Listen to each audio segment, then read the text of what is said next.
എന്ത് അടയാളം പറഞ്ഞു തുടങ്ങുന്നതിന് മുൻപും കർത്താവ് ആദ്യം പറഞ്ഞ ഒരു വാക്ക് നിങ്ങളുടെ ഹൃദയത്തിൽ ഒന്നുകൂടെ ഞാൻ ഓർപ്പിക്കാം. അത് എപ്പോൾ സംഭവിക്കും, എന്റെ വരവിനും ലോകാവസാനത്തിനും അടയാളം എന്ത് എന്നും ഞങ്ങൾക്ക് പറഞ്ഞു തരണമെന്ന് ശിഷ്യന്മാർ പറയുമ്പോൾ കർത്താവ് പറഞ്ഞ ആദ്യത്തെ വാക്ക് എന്നെ ശ്രദ്ധിച്ചേ, ആരും നിങ്ങളെ തെറ്റിപ്പാതിരിപ്പാൻ. അത് പറഞ്ഞിട്ട് ബാക്കിയെല്ലാം.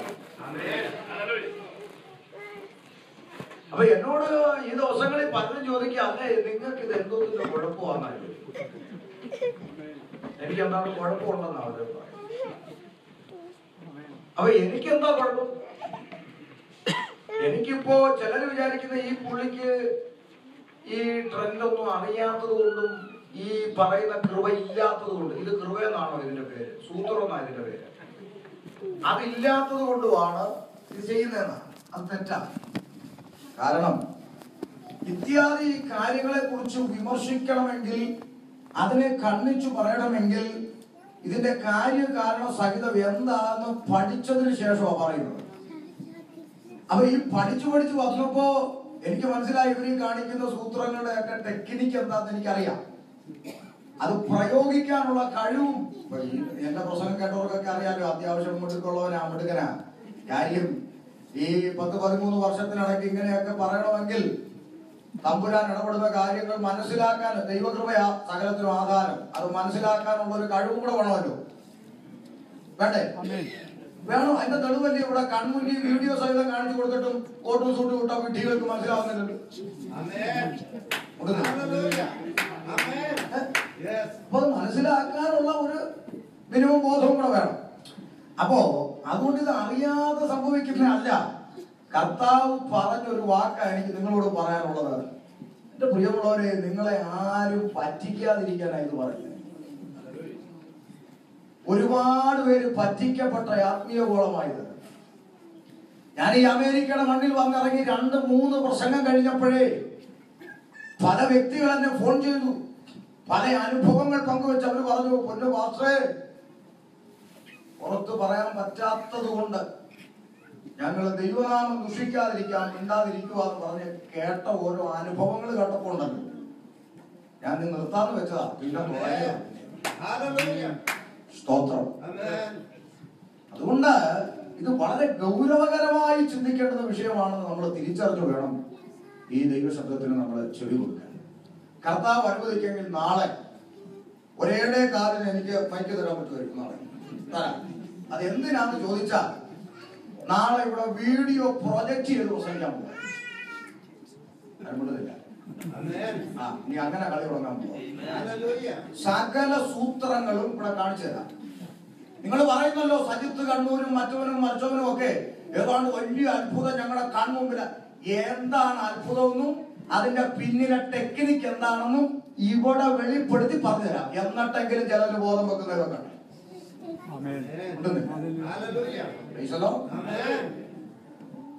എനിക്കിതിലൊന്നും പേടിയുള്ള കാര്യമൊന്നുമല്ല. കാര്യം എന്തെന്നറിയാമോ? നമ്മളെ വിളിച്ചത് ദൈവമാണ്, ഇറക്കിയത് ദൈവമാണ്, പ്രസംഗിക്കണമെന്ന് പറഞ്ഞത് ദൈവമാണ്. ആ കർത്താവിന് എത്ര കാലം ഷമീർ പ്രസംഗിക്കണമെന്ന് ദൈവത്തിന് ഇഷ്ടമുണ്ടോ അന്ന് വരെ പ്രസംഗിക്കും. ഇല്ലയോ മതി. അന്തസായിട്ട് ജോലിക്ക് പോയി 2 കുഞ്ഞുങ്ങളെ നോക്കാനുള്ള ചങ്കൂറ്റമൊക്കെ ഇതിനകത്തുണ്ട്. അതിന് തയ്യാറുണ്ടായിട്ട് അതിൽ ഇറങ്ങിയത്. നാളെ 7:15 പ്രസംഗത്തിലൂടെ ഇരിക്കണം എല്ലാവരും. വീഡിയോ പ്രദർശിപ്പിച്ച് നാളെ പണി കൊടുക്കണം കേട്ടോ.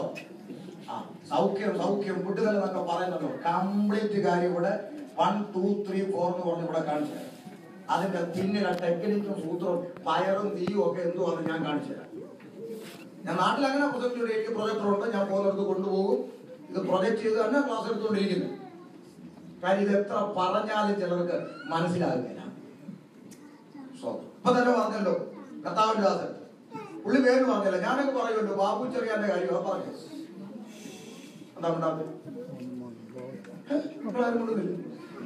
എനിക്ക് പിന്നെ പറയുന്നത് എന്നാ കുഴപ്പം?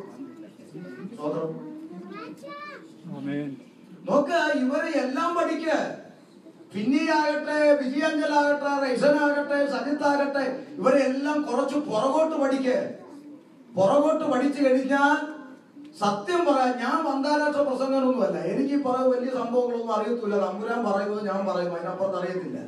പക്ഷെ ഇവരെയൊക്കെ പ്രസംഗം കേട്ടാൽ, ഒരു സമയത്തെ മെസ്സേജ് കേട്ടാൽ അറിയാതെ ദൈവത്തെ സ്തുതിച്ചു പോയ അനുഭവങ്ങൾ ആ മുമ്പിൽ കിടക്കുന്നത്. ഇവരാരും മോശക്കാരാണെന്ന് നമ്മൾ പറഞ്ഞില്ല. ഒരു സമയത്ത് ഈ പറയുന്നവരെല്ലാവരും ശക്തമായി ദൈവത്തിന് വേണ്ടി, ദൈവവചനത്തിന് വേണ്ടി നിലകൊണ്ടവരാണ്. പക്ഷെ സാഹചര്യങ്ങളും നിലവാരവും അവസ്ഥകളും ഒക്കെ ഒന്ന് മാറി വന്നപ്പോൾ പലരുടെയും ദർശനത്തിന് മാറ്റം വന്നു. മനസ്സിലായോ? അദ്ദേഹം പറഞ്ഞ കാര്യം ഞാൻ പബ്ലിക്ക് പറഞ്ഞ എനിക്കല്ല ചെയ്യില്ല. കാരണം ലോകം മുഴുവൻ കേൾക്കാൻ മീഡിയയിലൂടെ അദ്ദേഹം പറഞ്ഞ കാര്യം എനിക്ക് 50-100 പേരെടുത്ത് പറയുന്നതിന് എനിക്കെന്താ വിഷമം? ലോകം മുഴുവൻ കേൾക്കാൻ പറഞ്ഞ കാര്യം വീഡിയോ എല്ലാം കിടപ്പുണ്ട്. പലരും അതിന്റെ പേരിൽ ചോദ്യങ്ങളുമായിട്ട് വന്നത്. അതിനുശേഷം ഒരു പ്രസ്താവന ഇറക്കി 4 പേര്, B Monachan, Raju Methra, KJ Thomas Kumily, Babu ചെറിയ, 4 പേർക്ക് ഒരു പ്രസ്താവന ഇറക്കി. നെറ്റുകളിലെല്ലാം വ്യാപകമായിട്ട് വന്നു.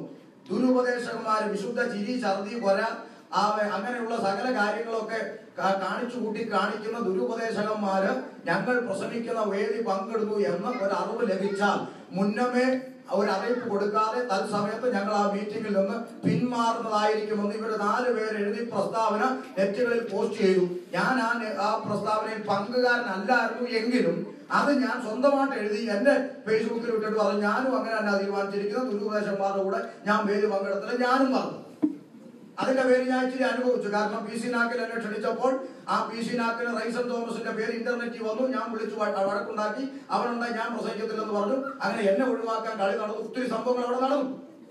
അവസാനം പുള്ളി ഒഴിവാക്കിയതുകൊണ്ടാണ് ഞാൻ പ്രസംഗിച്ചത്. ഇല്ലെങ്കിൽ അമേരിക്ക വരുന്നില്ലല്ലോ എന്ന് പറഞ്ഞു. അമേരിക്ക എന്നെ സ്വർഗം കൊടുത്തില്ല. അപ്പോ ഇങ്ങനെ ഒരു നിലപാട് എടുത്തു വെച്ചിട്ടാണ് ഈ കഴിഞ്ഞ മാസവും ഷാർജയിലെ വിജി അഞ്ചലിന്റെ കൂടെയും മറ്റോമാരുടെ കൂടെ തുള്ളാൻ ഈ മനുഷ്യൻ പോയത്. അതിനായി ഇരട്ടത്താപ്പ്. ഒന്നുകിൽ നീ ശീതവാനായിരിക്കും, അല്ലേ നീ ഉഷ്ണവാനായിരിക്കും. രണ്ടും കെട്ട പരുവത്തിൽ നടക്കാം. ഒന്നുകിൽ പറയണം, ഞാൻ ആളുടെ കൂടെ പ്രസംഗിക്കണമെന്ന് എന്റെ ഇഷ്ടമാണോ പറഞ്ഞൂടെ, ആരെങ്കിലും കയറി അടിക്കൂ. ആരും കിട്ടുന്നില്ലല്ലോ.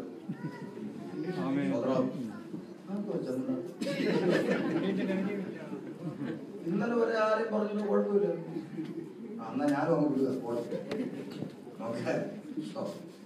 ഇതിന്റെയൊക്കെ കുഴപ്പം എന്താന്ന് വെച്ചാല് അതിക്രമക്കാരുടെ കൂടെ എണ്ണപ്പെടും.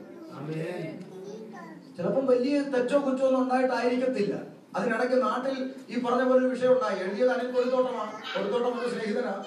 ഞാനതിനെ വിളിച്ചു ചോദിച്ചു, വെച്ചാൽ എന്താ ചോദിക്കാൻ എഴുതി. അദ്ദേഹം നമുക്കറിയാവുന്ന ഒരു പ്രസംഗനാണ്. അദ്ദേഹം പറഞ്ഞു, പരസ്യമായി കൊട്ടാരക്കരയിൽ ടിനു ജോർജിനെ ചേർത്ത് വിളിച്ചിട്ട് ടിനു ജോർജിന്റെ മെന്ററാണ് ഞാനെന്ന് പറഞ്ഞു. ടിനു ജോർജ് എന്ന് പറഞ്ഞാൽ കൊട്ടാരക്കരയിൽ ശാപം മുറിക്കാൻ നടക്കുന്നവനാണ്. യേശുക്രിസ്തുവിന്റെ ക്രൂശമരണം കൊണ്ട് അവസാനിക്കാത്ത എന്തെങ്കിലും ശാപം ഇന്ന് നിലവിലുണ്ടെങ്കിൽ ക്രൂശമരണം പരാജയമാണെന്ന് അതിന്റെ അർത്ഥം. പോട്ടെ, ഞാനങ്ങ് വിടുക. നമുക്ക് നമ്മുടെ ചിന്തയിലേക്ക് വരാം. അല്ലാതെ ഇപ്പൊ പറഞ്ഞിട്ടൊന്നും കാര്യമില്ല. നമ്മൾ ചിന്തിച്ച കുറിവാക്യത്തിലേക്ക് നമുക്ക് ഓടി വരാം. എന്തായിരുന്നു ഒന്ന് വായിച്ചാൽ? പ്രവൃത്തി 1:11. അത് കഴിഞ്ഞ കൺവെൻഷനിൽ തുടങ്ങിയതാ, ഇതുവരെ തീർന്നില്ല. നമുക്ക് തീർക്കണം, നാളെ കൊണ്ട്. ഗലീലാ പുരുഷന്മാരെ, നിങ്ങൾ ആകാശത്തിലേക്ക് നോക്കി നിൽക്കുന്ന ഈ യേശുവിനെ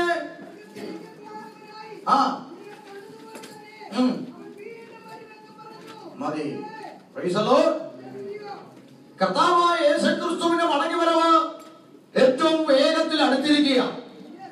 അതിന്റെ തെളിവാണ് ഞാൻ മുമ്പ് പറഞ്ഞ ഇത്യാദി കാര്യങ്ങളൊക്കെ സംഭവിക്കുന്നത്. ഒരു പരിധി വരെ ജനത്തിന് ഈ യാഥാർത്ഥ്യം തിരിച്ചറിയാൻ കഴിയാത്തതിന്റെ വസ്തുത ഞാനൊന്ന് ഒരു ബാക്കി പറഞ്ഞ ചിന്തയിലേക്ക് വരാം. ഞാനിപ്പോ ഇങ്ങോട്ട് വന്ന വഴിക്ക് സാമ്പ്രദറിനോട് കാറിലിരുന്ന് ഞാൻ പറഞ്ഞൊരു വിഷയം ഇതാണ്. നമുക്ക് അനുസരിക്കാൻ പറ്റാത്ത ഭാരമുള്ള ഒരു കൽപ്പനയും കർത്താവ് നമ്മോട് പറയും. നമുക്ക് ചെയ്യാൻ പറ്റുന്നതിനപ്പുറത്ത് ഒരു ഡിമാൻഡും നമ്മുടെ തലയിൽ വെച്ചിട്ടില്ല. നമുക്ക് ചെയ്യാൻ പറ്റാതിരുന്നത് പാപത്തിന് പരിഹാരമായി സ്വന്തം പ്രാണനെ കൊടുത്ത് ആ ശിക്ഷ ഏറ്റുവാങ്ങുക എന്ന് പറയുന്നത് നമ്മളെ കൊണ്ട് ഒക്കാത്തത് കൊണ്ട് അത് കർത്താവ് വന്ന് തന്നെത്താൻ ഏറ്റുവാങ്ങി. എന്നിട്ട് നമ്മളോട് പറഞ്ഞ എന്താ? രക്ഷിക്കപ്പെടറ, സ്നാനപ്പെടറ, ആത്മനിറവ് പ്രാപിക്ക്, മര്യാദയ്ക്ക് ജീവിക്കും. ഇത്രേ പറഞ്ഞു. അത്രയല്ലേ? മര്യാദയ്ക്ക് ജീവിക്കും, നിത്യത പോ. ഇത്രയുള്ള കാര്യം. അതിനോട് ചേർത്ത് പറഞ്ഞാൽ നേരോടെ നടക്കുന്നവർക്ക് അവൻ, വളരെ ശ്രദ്ധിക്കണം ഈ പോയിന്റ്, നേരോടെ നടക്കുന്നവർക്ക് അവൻ മുടക്കത്തില്ല. ഇപ്പൊ നോക്കെ ഇവിടെ ഇരിക്കുന്ന ഒരു മനുഷ്യൻ, പേര് റോബർട്ട്. ഓക്കെ, റോബർട്ട് ബ്രദർ, അദ്ദേഹം ഒരു പാസ്റ്റർ അതോ സുവിശേഷം ഒന്നും ഞാൻ എടുക്കുന്നില്ല. അദ്ദേഹം ഒരു സാധാരണ വിശ്വാസി, അത്ര കൂട്ടിയാൽ മതി. രക്ഷിക്കപ്പെട്ട് സ്നാനപ്പെട്ട് ആത്മനിറവ് പ്രാപിച്ച് ഉപദേശ ഉള്ള സഭയിൽ പോയി കൂട്ടായ്മ ആചരിച്ച് അപ്പം നുറുക്കി പ്രാർത്ഥന കഴിച്ചു പോവുക. എല്ലാ ഞായറാഴ്ച പോവും, ആരാധന കൈക്കൊള്ളും, സഹോദരങ്ങളുമായിട്ട് സംസാരിക്കും, കൈ കൊടുക്കും, സ്തോത്രം പറയും, വിശേഷം അന്വേഷിക്കും, പോകും, ജോലിക്ക് പോവും, തിരിച്ചു വരും, മര്യാദയ്ക്ക് അവനവന്റെ കാര്യം നോക്കി പുള്ളിയൊക്കെ ജീവിക്കുക. അങ്ങനെ ദൈവവചനം അനുസരിച്ച് ജീവിക്കുന്ന ഈ വ്യക്തിയെ സംബന്ധിച്ച് വചനം പറയുന്നു, നേരോടെ നടക്കുന്നവർക്ക് അവൻ ഒരു നന്മയും മുടക്കത്തില്ല. അങ്ങനെയെങ്കിൽ എന്റെ ചോദ്യം, ഇങ്ങനെ ആരാധിച്ചും മറ്റാർക്കും ഒരു ദ്രോഹം ചെയ്യാതെ അവനവന്റെ കാര്യം നോക്കി ഞായറാഴ്ച വന്ന് ദൈവത്തെ ആരാധിച്ച് സഹോദരങ്ങളുമായി ഒന്ന് വർത്താനം പറഞ്ഞ് സുഖമായ വിശേഷങ്ങൾ അന്വേഷിച്ച് വീണ്ടും കടന്നുപോയി ഒരുവിധം മര്യാദയ്ക്ക് ജീവിക്കുന്ന ഈ മനുഷ്യനെ സ്വർഗത്തിലെ ദൈവത്തിന് ഒന്ന് അനുഗ്രഹിക്കണം. വളരെ ശ്രദ്ധിക്കണം. എന്റെ മോന് റോബർട്ട് കർത്താവ് നോക്കുമ്പോൾ അവന് അതിനനുസരിച്ച് മര്യാദയ്ക്ക് ജീവിക്കുന്ന സൂത്രമൊന്നുമില്ല. പരമാവധി ഓരോ ദിവസവും അനുദിനം മനസ്സ് ഒതുക്കി രൂപാന്തരപ്പെട്ട് കുറവുകളേറ്റ് പറഞ്ഞ് കുറ്റങ്ങളേറ്റ് പറഞ്ഞ് നല്ല രീതിയിൽ മുന്നോട്ട് പോവാം. റോബർട്ട്, ഇവനെ എനിക്കൊന്ന് അനുഗ്രഹിക്കണം. ആരുടെ പ്ലാനാ? ദൈവത്തിന്റെ പ്ലാൻ. ഇവനെ എനിക്കൊന്ന് അനുഗ്രഹിക്കണം. എന്റെ ചോദ്യം, അതിന് ഷമീർ പാസ്റ്റർ റെക്കമെൻഡേഷൻ വേണോ? ഈ ലോകത്തിലുള്ള ഏതെങ്കിലും ഒരു പാസ്റ്റർമാരുടെ റെക്കമെൻഡേഷൻ വേണോ? പിന്നെ എന്തിനാ നിന്റെ അനുഗ്രഹം പറയാൻ ആള് വരുന്നത്?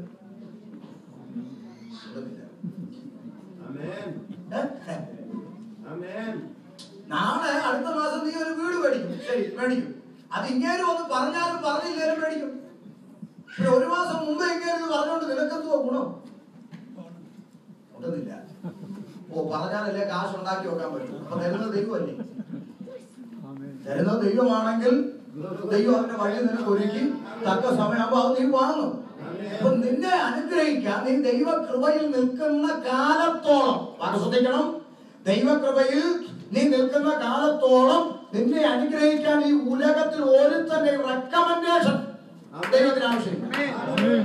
പക്ഷേ ശ്രദ്ധിക്കണം, പക്ഷേ തമ്പുരാൻ റോബർട്ടിനെ ഒന്ന് അനുഗ്രഹിക്കണമെന്ന് ആഗ്രഹിച്ച് ദൈവം ആഗ്രഹിച്ചപ്പോൾ പെട്ടെന്ന് ഇദ്ദേഹത്തിന്റെ ജീവിതത്തിൽ ഒരു സൂത്രം കാണിച്ചു. റോബർട്ട് ഒരു സൂത്രം കാണിച്ചു. അപ്പോ ദൈവത്തിന് ഇദ്ദേഹത്തെ അനുഗ്രഹിക്കണമെന്ന് ആഗ്രഹം, അനുഗ്രഹിക്കാൻ ദൈവം ഒരുങ്ങിയപ്പോൾ ഇദ്ദേഹത്തിന്റെ സൂത്രം പ്രൊജക്ട് ചെയ്തുകൊണ്ട് ആര് വന്നു? അപവാദി. അവനെ ഇപ്പൊ അനുഗ്രഹിക്കാൻ പറ്റത്തില്ല. അവൻ ഇന്നലെ രാത്രി കണ്ടോ ഭാര്യ എടുത്തിട്ട് തല്ലിയിട്ടിരിക്കുകയാണെന്നൊക്കെ പറഞ്ഞു. ദൂതൊന്നും വന്ന് ആരും പറയല്ലേ. അപ്പൊ ഇങ്ങനെയൊക്കെ കാണിച്ചിരിക്കുകയെന്ന് പറഞ്ഞ കുറവുകൾ അങ്ങോട്ട് വെളിപ്പെടുത്തി. ഇന്നലെ രാത്രി അവന്റെ വായിന്ന് വിളിച്ച വാക്ക് കണ്ടോ? നീ നീതിമാനായ ദൈവമാണെങ്കിൽ അവനെ അനുഗ്രഹിക്കാൻ ഒക്കത്തില്ലെന്ന് ശത്രു തന്നെ കുറിച്ച് അപവാദം പറഞ്ഞു. തന്റെ ഭക്തന്മാരെ കുറിച്ച് രാപ്പകൽ ദൈവസന്നിധിയിൽ കുറ്റം ചുമത്തുന്ന അപരാധി അവൻ കുറ്റം പറഞ്ഞപ്പോൾ നീതിമാനായ ദൈവത്തിന് നീതി വിട്ടൊരു കാര്യം ചെയ്യാൻ ഒക്കത്തില്ല. കാരണം ദൈവം മനുഷ്യനല്ല. നീതി വിട്ടൊരു കാര്യം ചെയ്യാൻ ഒക്കാത്ത ദൈവം തന്റെ ഭക്തനായ റോബർട്ടിനെ അനുഗ്രഹിക്കണമെന്ന് ദൈവത്തിന് ആഗ്രഹമുണ്ട്. പക്ഷേ ശത്രു ഇത് പ്രൊജക്ട് ചെയ്ത് നിൽക്കുമ്പോൾ തമ്പുരാൻ എന്താ ചെയ്യുക? തന്റെ പ്രവാചകനായ അഭിഷിക്തനെ വെളിപ്പെടുത്തി വിളിച്ചിട്ട് പറഞ്ഞു, നീ റോബർട്ടിനോട് ചെന്ന് പറ അവന്റെ നാക്ക് നിയന്ത്രിക്കണം എന്ന് പറ. അവിടെ തമ്പുരാൻ ആരെ ആവശ്യമുണ്ട്? പ്രവാചകൻ നിന്റെ കുറവ് വെളിപ്പെടുത്താൻ, നിന്റെ കുറ്റം വെളിപ്പെടുത്താൻ, നിന്റെ അകത്ത് വെളിപ്പെടുത്താൻ, നിന്റെ പ്രാർത്ഥനയ്ക്ക് തടസ്സമായി നിന്റെ ജീവിതത്തിൽ ഒളിഞ്ഞും മറഞ്ഞിരിക്കുന്ന ബലഹീനതകളെ നിനക്ക് വെളിപ്പെടുത്തി തമ്പുരാന്റെ അനുഗ്രഹം നിന്റെ പക്കൽ എത്തിക്കുവാൻ ദൈവത്തിന് തന്റെ പ്രവാചകന്മാരെ ആവശ്യമുണ്ട്. അപ്പോഴാ അഭിഷിക്തൻ ചെന്നിട്ട് പറയുന്ന, മകനെ റോബർട്ടെ, കഴിഞ്ഞ രാത്രി പരിശുദ്ധാത്മാവ് എനിക്കൊരു വെളിപ്പാട് തന്നു. നിന്റെ നാക്കിനെ നീ കടിഞ്ഞാനിട്ടോണം, അല്ലെങ്കിൽ തമ്പുരാൻ നിന്നെ അഴിച്ചെടുത്ത് ദൂരെ കളയുമെന്ന് പറഞ്ഞ് പ്രവചനം അങ്ങോട്ട് പറഞ്ഞാൽ റോബർട്ട് നെടുമ്പാട് വീണ്. കഴിഞ്ഞ രാത്രി തന്റെ ജീവിതത്തിൽ സംഭവിച്ച വിഷയം തമ്പുരാൻ മാത്രമേ അറിയത്തുള്ളൂ, തന്റെ ഭാര്യയ്ക്ക് അറിയത്തുള്ളൂ. ആ കുറവും പറഞ്ഞുകൊണ്ട് അഭിഷിക്തം വന്നപ്പോൾ നെടുമ്പാട് വീണ് റോബർട്ട് കർത്താവെ പറ്റിപ്പോയി, എന്റെ നാവ് കൊണ്ട് ഇനി ഞാൻ പാപം ചെയ്യുകയില്ല, ഞാൻ എന്റെ നാവിനെ സൂക്ഷിക്കാമെന്ന് താൻ ദൈവസന്നിധിയിൽ നെടുമ്പാട് വീഴുമ്പോൾ സ്വർഗം എഴുന്നേക്കും. സ്വർഗം എഴുന്നേറ്റ് ശത്രുപക്ഷത്തോട് ചോദിക്കും, ഇനി വല്ലതും പറയാനുണ്ടോ? ഇനി ഒന്നും പറയാനില്ല. അവൻ ലജ്ജിച്ചു പോകുമ്പോൾ ദൈവത്തിന്റെ അനുഗ്രഹം തന്റെ മേൽ വരുവാനാണ്.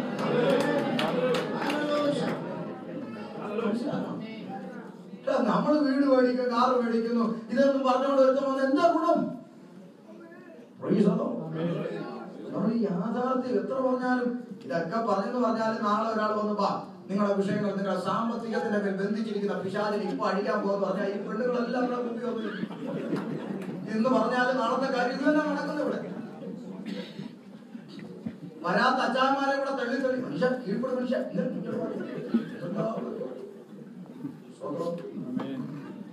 അതുകൊണ്ട് ഒരു വിധപ്പെട്ടവനൊന്നും അച്ചാന്മാരുടെ ഇടയിലോട്ട് കളിക്കാൻ വരുത്തുമില്ല.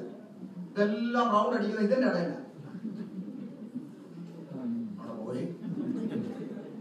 നാട്ടിൽ വെച്ച് ഒരാൾ എന്റെ അടുത്ത് പറഞ്ഞു കേട്ടോ, സ്നേഹപ്പെട്ട് പറഞ്ഞ പേരൊന്നും പറയുന്ന പാവപ്പെട്ടവൻ പുള്ളി പറഞ്ഞു, എന്റെ പൊന്നു ജമീർ വാസേ, നിങ്ങളുടെ ഈ സ്വഭാവപ്പെട്ടത് അവിടെ പോയത് അവിടെ പെണ്ണുങ്ങളെ കുറിച്ച് ഒരു അക്ഷരം പോലും ഉണ്ടത്. കാര്യം മറ്റോ കിട്ടണേ അവര് വിചാരിക്കണം. യാച്ചാന്മാരൊന്നും ഒരു 10 രൂപ എടുത്തില്ല. ഇവര് പോയി പറഞ്ഞ എന്തെങ്കിലും ചെയ്യാൻ ഇവര് പറഞ്ഞാലേ ഉള്ളൂ. അവിടെ അവരെ സുഖിപ്പിച്ച് പരമാവധി അഡ്ജസ്റ്റ് ചെയ്ത് നിർത്തിയേക്കണം. സ്തോത്രം. അപ്പൊ ഈ യാഥാർത്ഥ്യം നമ്മൾ വളരെ ലളിതമായി മനസ്സിലാക്കുന്ന ഒരു കാര്യമാണ് ഞാനിപ്പോ പറഞ്ഞത്. വലിയ ഡിഗ്രി ഒന്നും വേണ്ട, വളരെ ലളിതമായി മനസ്സിലാക്കണം. അതുകൊണ്ടാണ് ഇരമ്യാ പ്രവാചകനിലൂടെ നമ്മൾ ആ കഴിഞ്ഞ കൺവെൻഷൻ ഇവിടെ വായിച്ച് കേൾപ്പിച്ചത്. അതിലേക്ക് ഞാൻ എടുക്കുന്നില്ല. അതുകൊണ്ട് ആ പ്രവാചകനിലൂടെ പറഞ്ഞത്, എന്റെ പ്രവാചകന്മാരായി അവർ എന്റെ ആലോചനാ സഭയിൽ നിന്നിരുന്നെങ്കിൽ എന്റെ വചനങ്ങളെ എന്റെ ജനത്തെ കേൾപ്പിച്ച് അവരുടെ ആകാത്ത വഴിയിൽ നിന്നും അവരെ പിന്തിരിപ്പിക്കുമായിരുന്നു. അതാ ദൈവത്തിന്റെ പ്രവാചകൻ എന്ന് പറയുന്നത്. ജനത്തിന്റെ അകൃത്യങ്ങളെ ചൂണ്ടിക്കാണിച്ച് അവരെ ദൈവത്തിലേക്ക് മടക്കി വരുത്തും.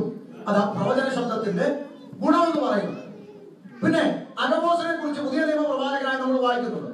അഗബോസിനെ കുറിച്ച് പറയുമ്പോഴും അഗബോസ് പ്രവാചകനായിരുന്നു. എന്താ പ്രവചിച്ചത്? പൗലോസിനോട് പറഞ്ഞു, യെരൂശലേമിലേക്ക് നീ പോകുമ്പോൾ അവിടെ നിന്നെ പിടിച്ചു കെട്ടി തടവിലാക്കുമെന്ന ഒരു ദർശനം, ഒരു ആലോചന ദൈവം എനിക്ക് തന്നിട്ടുണ്ടെന്ന് പറഞ്ഞു. അവിടെയും പറഞ്ഞത് സമൃദ്ധിയുടെ പ്രവചനമല്ല. നമ്മൾ മനസ്സിലാക്കണം. അത് കേട്ടുടനെ നമ്മളെക്കാളും പറഞ്ഞ് ഇന്നെനിക്ക് യാത്ര വേണം, ഒരു 3 ദിവസം ഉപവാസം വെച്ച് ആ വിഷയത്തിന്റെ മേലെ താണിരിക്കാം. ചിലർ വിഷയത്തിന് താണിരിക്കും, ചിലർ വിഷയത്തിന്റെ പുറത്ത് കയറിയിരിക്കും. പക്ഷേ വിഷയത്തിന്റെ പുറത്തിരിക്കണമെന്നാ പറയാം. അപ്പൊ ഏതായാലും സംഗതി കയറിയിരുന്നേനെ. ഇവിടെ പൗലോസ് പറയാ, നിങ്ങൾ ചുമ്മാ എന്നെ വിഷമിപ്പിക്കല്ലേ, ഞാൻ പോയി അവിടെ ഈ കട്ട വേൽക്കണമെന്ന് കർത്താവിന് ഇട്ടുകൊണ്ട് ഞാൻ അതിന് ഒരുങ്ങി പോവുക. നിങ്ങൾ ചുമ്മാ പറഞ്ഞ എന്നെ വഴി നടത്തപ്പെടുത്തരുതെന്ന് പറഞ്ഞേ പൗലോസ് അത് ഏൽക്കാൻ വേണ്ടി പോവുക. നമ്മൾ മനസ്സിലാക്കണം ദൈവവചനത്തിന്റെ യാഥാർത്ഥ്യം. എന്തെങ്കിലും പൊട്ടത്തിരക്കൾ പറഞ്ഞ് 2 ചാട്ടം ചാടി സാംബശിവന്റെ ശബ്ദം കൂടെ അങ്ങോട്ട് കയറിയാൽ എന്ന് പറയുമ്പോഴത്തേക്ക് ചുമ്മാ കിടന്ന് അടിക്കാൻ നിൽക്കരുത്. നമുക്ക് പലപ്പോഴും നമ്മുടെ ബുദ്ധിയെ മറച്ചു കളയും. ഈ ശത്രുവിന്റെ ഒരു വലിയ തന്ത്രമായി യാഥാർത്ഥ്യം മനസ്സിലാക്കാത്തതുകൊണ്ട് നമ്മുടെ ബുദ്ധി അവിടെ എന്ത് ചെയ്യും? ഇവിടെ മറച്ചു കളയും. അല്ലെങ്കിൽ മിനിമം ബോധം വേണ്ടേ? ജീവിക്കാത്തവർക്ക് ഓരോരുത്തർ പറഞ്ഞേക്കാം, നിങ്ങളുടെ സാമ്പത്തിക വിടുതൽ ഇപ്പൊ തന്നെ മാറാൻ പോവുക, സാമ്പത്തിക വിടുതൽ. നിങ്ങൾ ഈ സ്ക്രീനിലോട്ട് കൈവെക്കുന്ന പറയും. പെണ്ണുങ്ങളെല്ലാം ടി വി പോയി പൊത്തിപ്പിടിക്കുന്നതാണ് നാട്ടിൽ. ഇവിടുത്തെ അവസ്ഥ എനിക്ക് അറിഞ്ഞൂടാ. നാട്ടിലെ പെണ്ണുങ്ങളെല്ലാം പോയി ടി വി പോയി പൊത്തിപ്പിടിച്ചുകൊണ്ടിരിക്കുന്നത് പ്രാർത്ഥിക്കാം. പ്രാർത്ഥന കഴിയുമ്പോൾ നിങ്ങളുടെ സാമ്പത്തിക സ്ഥിതി എല്ലാം പറയാം. നിങ്ങളുടെ പേഴ്സിലും ബാഗയിലും കൈവച്ചോ. പെണ്ണുങ്ങൾ കീറിക്കളഞ്ഞ പേഴ്സും എടുത്ത് മേശപ്പുറത്ത് കൊണ്ടുപോകാം. എല്ലാം കൊണ്ടുപോയി അങ്ങോട്ട് കാപ്പി അങ്ങോട്ട് പ്രാർത്ഥന കൊണ്ട് തുടങ്ങി എല്ലാം കഴിഞ്ഞിട്ട് പറയും നിങ്ങളുടെ സാമ്പത്തിക ഇവിടെ മുമ്പ് ഇഷ്ടംപോലെ സ്ഥലം ഒഴിഞ്ഞു. സ്വതന്ത്രം. നിങ്ങളുടെ സാമ്പത്തിക സ്ഥിതി മാറാൻ പോവുക. സ്വതന്ത്രം. ഹല്ലേലൂയ. അപ്പൊ ഇങ്ങനെ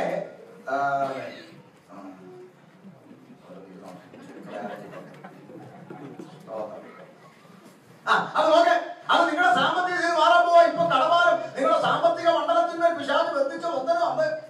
എന്റെ പ്രിയമുള്ളവരെ ഒരു കാര്യം മനസ്സിലാക്കുക, എനിക്ക് തോന്നുന്നില്ല, ഞാനത് എന്റെ ഒരു ആശയമായി പൗലോസ് പറഞ്ഞു.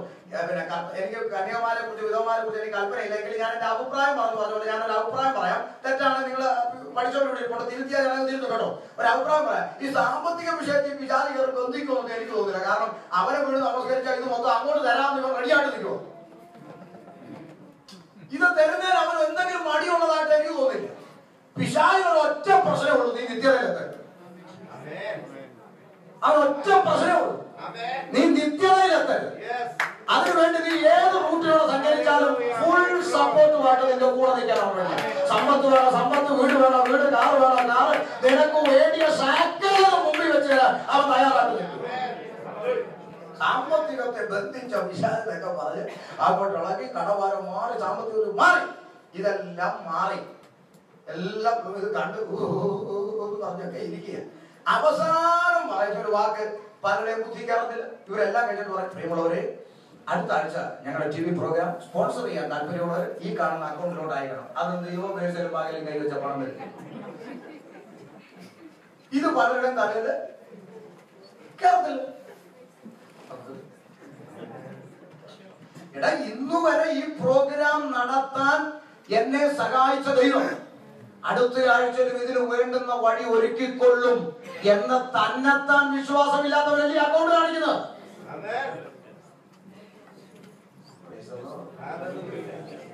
ഇതുപോലും പലർക്കും മനസ്സിലാകുന്നില്ല. ഇനി ചിലർ പറഞ്ഞു, യു ആ മുഴയെന്ന് മാറി കരമടിച്ചു.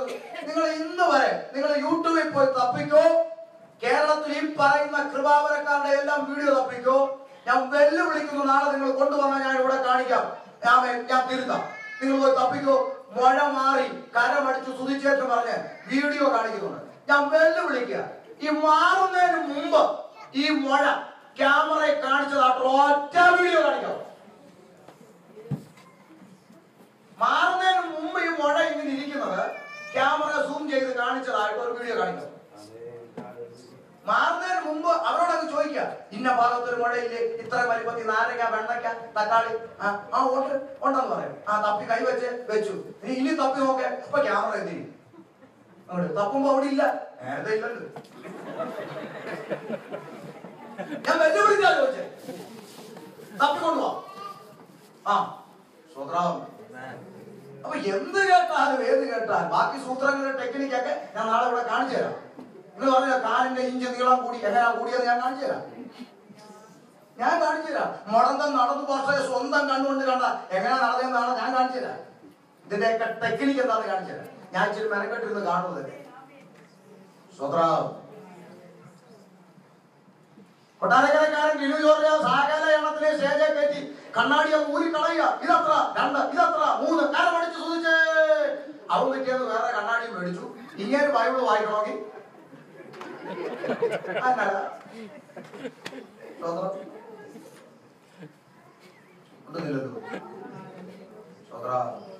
ഇതൊക്കെ മതിയാണ്. സത്യവചനത്തിലേക്ക് പഥ്യവചനത്തിലേക്ക് തിരിഞ്ഞുക. കേരളക്കരയിൽ ആയുർവേദ മരുന്ന് കഴിക്കുന്നവരോട് ചോദിക്കണം, ഈ പഥ്യവചനം എന്ന് പറഞ്ഞാൽ എന്തുവാ? പഥ്യം എന്തുവാ ചോദിക്കണം. ആയുർവേദ മരുന്ന് കഴിക്കുന്നവര് പഥ്യം അറിയാം. ഈ മരുന്ന് കഴിക്കുമ്പോൾ പഥ്യം സൂക്ഷിക്കണം എന്ന് പറയും. പഥ്യം എന്ന് പറഞ്ഞാൽ ഇറച്ചി, മീന്, മുട്ട ഇങ്ങനെയുള്ള കാര്യങ്ങളൊക്കെ ഒഴിവാക്കിയാൽ ഈ മരുന്ന് നിന്റെ ശരീരത്തിൽ ഗുണകരമായി ഭവിക്കും. എന്നാൽ ഡോക്ടർ അറിയാതെ നീ മരുന്നും കഴിച്ചിട്ട് കൂടെ ഇറച്ചി, മീനും, മുട്ടയും കൂടെ കയറ്റി അടിച്ചാൽ നീ പമ്പരം പോലെ വീർന്നു വരും. ചിലർ വിചാരിക്കും, കണ്ടോ അവളിപ്പോ എത്ര നന്നായിരിക്കും, നീര് കയറിയാന്ന് അറിയുന്നില്ല, അറിയുന്നത് തട്ടിപ്പോവഴാ. പഥ്യവചനം എന്ന് പറഞ്ഞാൽ ഈ വചനം അനുസരിക്കുമ്പോൾ ഈ ലോകത്തിൽ നിനക്ക് ഒഴിവാക്കേണ്ടുന്ന ചിലതുണ്ട്. അത് ഒഴിവാക്കി നിർത്തിയിട്ട് ഇത് പ്രമാണിക്കുമ്പോഴാണ് പഥ്യവചനം പ്രമാണിക്കുന്ന ദൈവവചനമായി തീരുന്നത്. അതുകൊണ്ട് ഇത്യാദി വിഷയങ്ങൾ ഞാൻ നാളത്തേക്ക് വെക്കുക. നിങ്ങൾ നാളെ വാ, നമുക്ക് നമ്മുടെ വിഷയത്തിലോട്ട് കയറാം. കർത്താവായ യേശുക്രിസ്തുവിന്റെ രണ്ടാമത്തെ വരവ് സ്വർഗത്തിലെ ദൂതന്മാർ പ്രവചനാത്മാവിൽ വിളിച്ചു പറഞ്ഞു. അത് പ്രവചനമാണോ? അതൊക്കെയാ പ്രവചനം എന്ന് പറയുന്നത്. മനസ്സിലാവുന്നുണ്ടോ? കാര്യം ഈ പറഞ്ഞ ദൂത് ഇന്ന് വരെ എന്ത് ചെയ്തിട്ടില്ല, സംഭവിച്ചിട്ടില്ല. എന്നാൽ ഇത് എന്ത് ചെയ്യും? സംഭവിക്കും. സംഭവിക്കോ? എത്ര പേര് വിശ്വസിക്കുന്നു? കർത്താവ് മടങ്ങി വരാൻ പോവുക. അതിന്റെ ലക്ഷണമായി കണ്ടുകൊണ്ടിരിക്കുന്ന സകലതും എന്നൊരു കാര്യം മനസ്സിലാക്കണം. കൊലപാതകത്തിന് 1-ാം പ്രതിയായിരുന്നവൻ കേസിൽ പ്രതിയാണ് എങ്കിൽ അതിനോട് തക്കവണ്ണം ഒരു പ്രതിയുണ്ട്, കൂട്ടുപ്രതി. പ്രേരണാ കുറ്റം ചുമത്തും. കൊലപാതകത്തിന് പ്രേരണാ കുറ്റം എന്ന് പറഞ്ഞൊരു വകുപ്പുണ്ട്. അവനല്ല കുത്തിയത്, പക്ഷെ ഈ ആലോചന മുഴുവൻ പറഞ്ഞു കൊടുത്ത് തന്ത്രം പറഞ്ഞ് ഇന്ന ആളിന്റെ വീട്ടിൽ വെച്ച് ഇത്ര മണിക്ക് ഇവര് കമ്മിറ്റി കൂടിയാണ് ഇത് തീരുമാനിച്ചെന്നുണ്ടെങ്കിൽ ഈ 1-ാം പ്രതിക്ക് ലഭിക്കുന്ന ശിക്ഷയേക്കാൾ പലപ്പോഴും കൂടുതൽ ലഭിക്കുന്നത്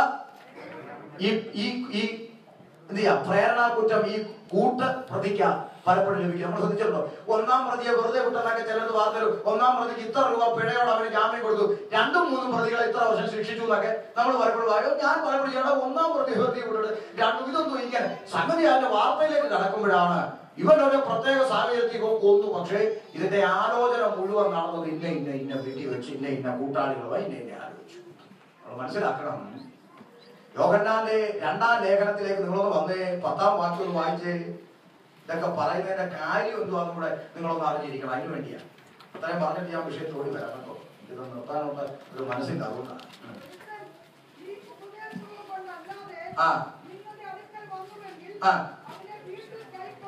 അതൊന്നുകൂടെ വായി.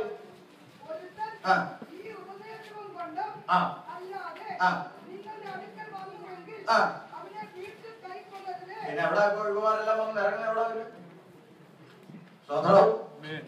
ഇവരെ എല്ലാം വീട്ടിൽ വിളിച്ചോണ്ട് പോയല്ലയോ ബിരിയാണി വെച്ച് കൊടുക്കുന്നു.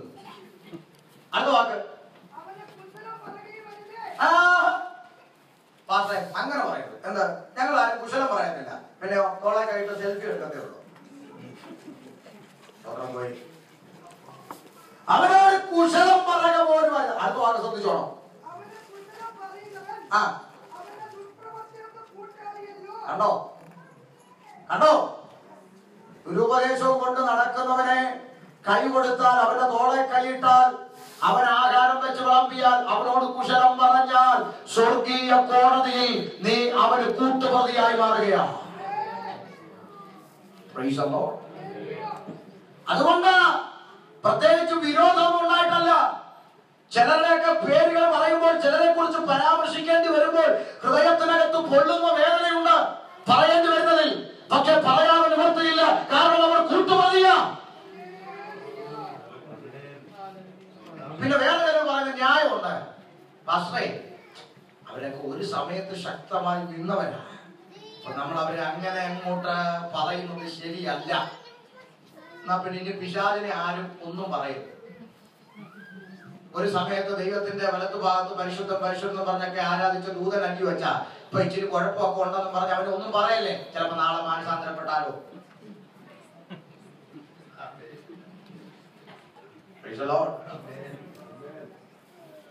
ഷമീർ പാസ്റ്റർ ഇന്ന് ഇങ്ങനെ നിന്ന് പ്രസംഗിക്കുന്നു, നാളെ ഞാൻ വിവരക്കേടും പറഞ്ഞിട്ട് വന്നാൽ അയ്യോ പുള്ളിയെ കഴിഞ്ഞ പ്രാവശ്യം വന്നപ്പോ ഞങ്ങളോട് നല്ലപോലെ പ്രസംഗിച്ചാന്ന് പറയണോ?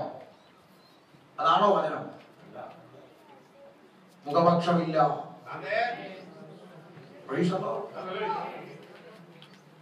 അതുകൊണ്ട് നാം മനസ്സിലാക്കണം. ചിലരെയൊക്കെ പറയുന്നത്, പിന്നെ ചിലർ പറയുന്നത് പേര് പറയണോ? ഞാൻ പലവട്ടം പലയിടത്ത് പറഞ്ഞതാ, ഒന്നുകൂടെ പറയാം. പേര് പറയുന്നത് ബിബ്ലിക്കലാണ്. അപ്പോസ്തലനായ പൗലോസ് വ്യക്തമായി ലേഖനങ്ങളിൽ കൂടെ മുന്നറിയിപ്പ് തരികയാ. എംബ്രേസ് അവർ സത്യത്തോട് എതിർത്ത് നിൽക്കുന്നു. പേരല്ലയോ പറഞ്ഞേ? ദേമാസ് ഈ ലോകത്തെ സ്നേഹിച്ചിട്ട് എന്നെ വിട്ടുപോയി. പേരല്ലയോ പറഞ്ഞേ? ചെമ്പുപണിക്കാരനായ അലക്സാണ്ടർ, അഡ്രസ് ഉൾപ്പെടെ പറഞ്ഞില്ലേ, ജോലി ഉൾപ്പെടെ. ചെമ്പുപണിക്കാരനായ അലക്സാണ്ടർ അവൻ വളരെ ദോഷം ചെയ്തു. നമ്മുടെ പ്രസംഗത്തോട് അവൻ അത്യന്തം എതിർത്തു നിന്നു. കർത്താവ് അവന് തക്ക പകരം കൊടുക്കും. അത് ശ്രദ്ധിക്കണം. കർത്താവ് അവന് തക്കവണ്ണം പകരം കൊടുക്കും. പകരം കൊടുക്കേണ്ടത് ആരാ? ഷമീർ അല്ല. പകരം കൊടുക്കേണ്ട ജാണ്ടിപ്പാസ് അല്ല. പകരം കൊടുക്കേണ്ട ഭിന്നിപ്പാസ് അല്ല. അതിനൊക്കെ പകരം കർത്താവ് കൊടുത്തോളൂ. നമ്മളാരും പകരം ചെയ്യണ്ട. നമ്മളാരും പകരം ചെയ്യാൻ ഇറങ്ങണ്ട. പ്രതികാരം ദൈവത്തിനുള്ളത്. അപ്പൊ ചിലർ ചോദിക്കാം, ആഹാ ഇത് എന്നിട്ടാണോ പിന്നെ നിങ്ങൾ പറയുന്നത്? അടുത്ത വാക്കും കൂടെ കേക്ക്. നീയോ അവനെ സൂക്ഷിച്ചുകൊള്ളുക. പകരം കൊടുക്കേണ്ടത് ആരാ? ദൈവം. സൂക്ഷിക്കണ്ടോ? നമ്മൾ ഇവരെ ആരും പ്രതികാരം ചെയ്യാനൊന്നും ഇറങ്ങണ്ട. പക്ഷെ ഇവരൊന്നും അടുക്ക കൈക്കൊള്ളാതെ സൂക്ഷിച്ചോണം. അവിടെ പൗലോസ് പേരെഴുതില്ല. ചിലപ്പോ ആർക്കെങ്കിലും വിഷമം ഉണ്ടായാലോ, ഇനിയിപ്പോ അവര് നാളെ തൊട്ട് സഭയിൽ വന്നില്ലെങ്കിലോ എന്ന് പേടിച്ചിട്ട് പൗലോസ് പേര് പറയുന്നില്ല. ഇങ്ങനെ പറയാൻ, ലവൻ നമ്മുടെ പ്രസംഗത്തോട് അത്യന്തം എതിർത്തു നിന്നത് കൊണ്ട് ലവന് കർത്താവ് തക്കവണ്ണം പകരം കൊടുക്കും. മോനെ തിമോത്തിയോസേ, നീ ലവനെ സൂക്ഷിച്ചോണം.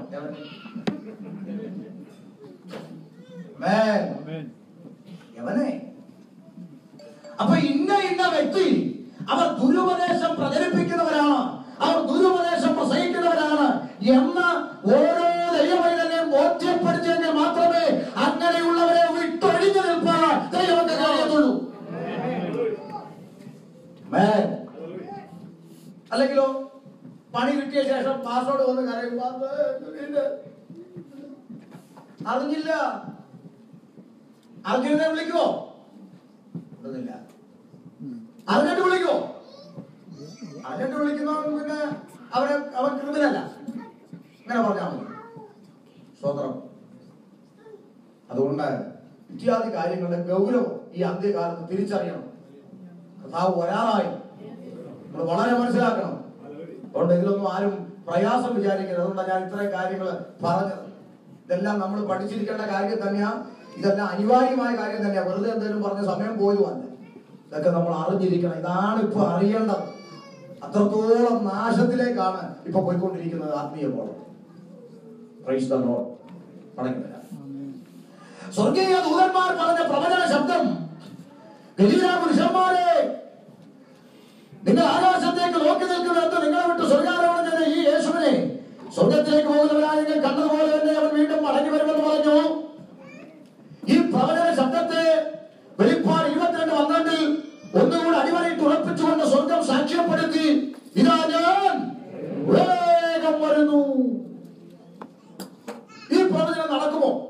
നാം ചിന്തിക്കാൻ പോവുകയാണ്. ഈ പ്രവചനം നടക്കും. എങ്ങനെ തെളിയിക്കാം? ഒറ്റ വഴിയോ.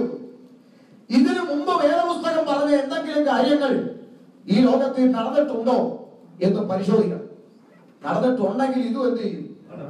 നടക്കും. നടന്നിട്ടില്ല ഇതും നടക്കൂല. നമുക്ക് വചന തെളിവിൽ പരിശോധിക്കാം. ഉൽപ്പത്തി, പുറപ്പാട്, ലേവ്യ സംഖ്യ, ആവർത്തനം എന്നിങ്ങനെ പഞ്ചഗ്രന്ഥമാകുന്ന തോറ എന്ന തൗറാത്ത് ആരുടെ കരങ്ങളാൽ എഴുതപ്പെട്ടു? മോശയുടെ കരങ്ങളാൽ എഴുതപ്പെട്ട പഞ്ചഗ്രന്ഥമാകുന്ന തോറ എന്ന തൗറാത്തിന് ബൈബിൾ പണ്ഡിതന്മാർ വിലയിരുത്തുന്ന കാലപ്പഴക്കം ഏകദേശം 4500-5000 വർഷത്തോളം പഴക്കമാണ്. ബൈബിൾ പണ്ഡിതന്മാർ പഞ്ചഗ്രന്ഥത്തിന് ഇന്ന് വിലയിടുന്ന കാലപ്പഴക്കം. ശ്രദ്ധിക്കണം. ഏകദേശം കണക്കാണ്. ഒരു തർക്കം വേണ്ട. വേണമെങ്കിൽ നമുക്കൊരു 4000-ലോ 5000-ലോ ഉറപ്പിക്കാൻ. തർക്കം വേണ്ട. എത്ര ആയിക്കോട്ടെ. ഏതായാലും 4000-ൽ പരം വർഷങ്ങൾ പഴക്കം പഞ്ചഗ്രന്ഥത്തിനുണ്ട് എന്ന തെളിവ് സഹിതം വേദപുസ്തക പണ്ഡിതന്മാർ അഭിപ്രായപ്പെടുന്നുണ്ട്. അപ്പോൾ 4500ഓളം വർഷത്തേക്കോ വൃത്തിയായിട്ട് നടന്നോ? കാര്യം പുരുഷൻ മുടി നീട്ടി വളർത്തുന്നത് ക്രിസ്തു എന്ന തലയ്ക്ക് അപമാനം എന്ന് വേദപുസ്തകം കിടക്കുമ്പോൾ നീ മുടി വെട്ടിക്കോ, കുഴപ്പമില്ല. പക്ഷെ ചുറ്റും ഈ അരിക്, അറ്റം, വിളമ്പ് എന്ത് ചെയ്യരുത്? വടിച്ചു വെക്കരുത് എന്നെഴുതി. എന്റെ ചിന്ത, പ്രാചീന കാലത്തെ മനുഷ്യരെ കുറച്ചൊക്കെ നമുക്കറിയാം. കുറഞ്ഞ പക്ഷം നമ്മുടെയൊക്കെ അപ്പച്ചന്മാരുടെ ഫോട്ടോ, നമ്മുടെ എന്ന് പറയുമ്പോ ഈ പ്രായമുള്ളവരുടെ അപ്പച്ചന്മാരുടെ ഫോട്ടോ അല്ലെ വേണ്ട. ഈ പിന്നെ ഇവരുടെയൊക്കെ ഒരു നല്ല യൗവനത്തിലെ ഫോട്ടോ എടുത്ത് നോക്കിയാലും മതി. Black and white. പഴയ കാലത്തെ അവരെ ഒരു 1.5 കിലോ മുടിയും തലയിൽ ഇങ്ങനെ അങ്ങോട്ട് വെച്ച് ഇങ്ങനെ അങ്ങോട്ട് മണല് പോലെയൊക്കെ ഈ സൈഡിൽ ഇങ്ങനെ വളർത്തി വീരപ്പനെ പോലെ മീശയൊക്കെ വെച്ച് നടക്കുന്ന ഒരു പ്രാചീന കാലമാണ്. പഴയ ആൾക്കാർ പറയും. എത്ര വർഷം?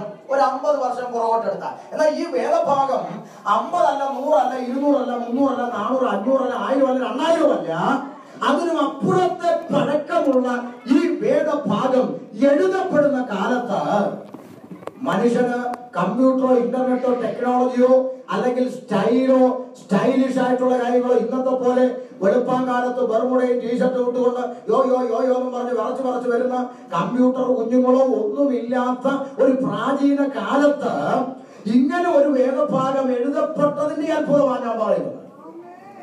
അപ്പോൾ അന്ന് ജീവിച്ചിരുന്ന ആൾക്കാർക്ക് വേണമെങ്കിൽ ചോദിക്കാം. അതല്ലെങ്കിൽ മറു സൈഡിൽ നമുക്കൊരു വാദം, അന്നും ചിലപ്പോ ഈ ഇങ്ങനെയുള്ള കാര്യങ്ങളൊക്കെ ചെയ്യുന്നവരുണ്ടായിരുന്നു എന്നും വേണമെങ്കിൽ പറയാം. അന്ന് അതും തർക്കമില്ല. കാര്യം പിന്നെ പണ്ട് ചെയ്തതിലേക്കാണല്ലോ ഇപ്പൊ എല്ലാവരും വീണ്ടും തിരിച്ചു വരുന്നത്. പ്രാചീന കാലത്ത് മനുഷ്യന് ഉടുക്കാൻ നല്ല തുണിയോ ഒന്നും ഇല്ലായിരുന്നല്ലോ. മാറു പറയ്ക്കാത്ത കാലമൊക്കെ ആയിരുന്നല്ലോ. അങ്ങോട്ടാണല്ലോ ഇപ്പൊ തിരിച്ചു വരുന്നത്. അപ്പൊ അതുകൊണ്ട് ആ നിലയിലും പറയാം. എന്നിരുന്നാലും അന്ന് ജീവിച്ചിരുന്ന ആൾക്കാർക്ക് ഇത് അതിശയകരമായി തോന്നാമെങ്കിലും ഈ 2015 കമ്പ്യൂട്ടർ യുഗത്തിലെ പിള്ളേരുടെ തലയിലോട്ട് നോക്കിയാൽ ഈ വേദഭാഗം നിവൃത്തിയായി കിടക്കുക. കാര്യം എവിടൊക്കെയാ വാടിച്ചു വെച്ചേക്കുന്നതെന്ന് അവന് പോലും.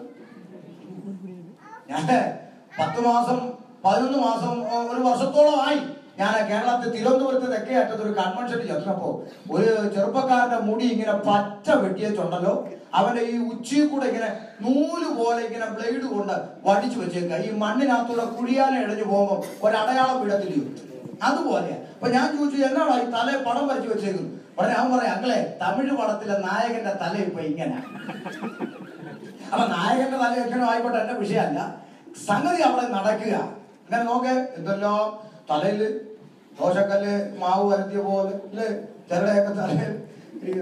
അപ്പൊ ഏതായാലും സംഗതി ഇത് നിവർത്തിയാ. ഞാൻ ആദ്യം പറഞ്ഞു പിണക്കല്ലേ, സ്വർഗത്തിൽ പേര് വിടുന്ന കാര്യമൊന്നും അല്ല പറഞ്ഞത്.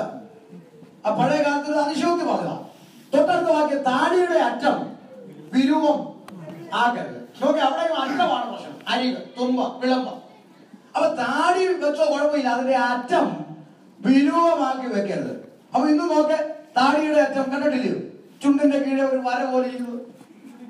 ദൂരെ നിന്ന് നോക്കിയാൽ കാണാം ഉമ്മിക്കരി കൊണ്ട് വല്ല തേച്ചേക്ക് മുഖം കഴുകാൻ മറന്നു പോയിട്ട് അങ്ങനെ ഇറങ്ങി വന്നേക്കും പറ്റി പിടിച്ചിരിക്കുക. അടുത്ത നോക്കിയാലേ അറിയത്തുള്ളത് താടിയാ അല്ലേ. ആ തരത്തിലുള്ള ഒരു ട്രെൻഡ്. ശരി, ചിലപ്പോ ഇത് അന്ന് ഉണ്ടായിരുന്നിരിക്കണമെന്നേ, അല്ലെങ്കിൽ പിന്നെ അങ്ങനെ പറയണ എന്തെങ്കിലും ആട്ടെ. ഏതായാലും സംഗതി ഇന്നും ഇത് നടന്നുകൊണ്ടിരിക്കുക. ഒരു കുഞ്ഞു കാര്യം, അവര് അന്താരാഷ്ട്ര വിഷയമൊന്നും ആക്കണ്ട, കുഞ്ഞു കാര്യം. അടുത്ത ഒരു കുഞ്ഞു കാര്യം കൂടെ പറഞ്ഞേച്ച് ഞാൻ ഗൗരവമുള്ള വിഷയത്തോടെ കൂടി വരാൻ പോവാം. ആവർത്തനം 22:5 ഒന്ന് വായിച്ചേ. ആവർത്തനം 22:5.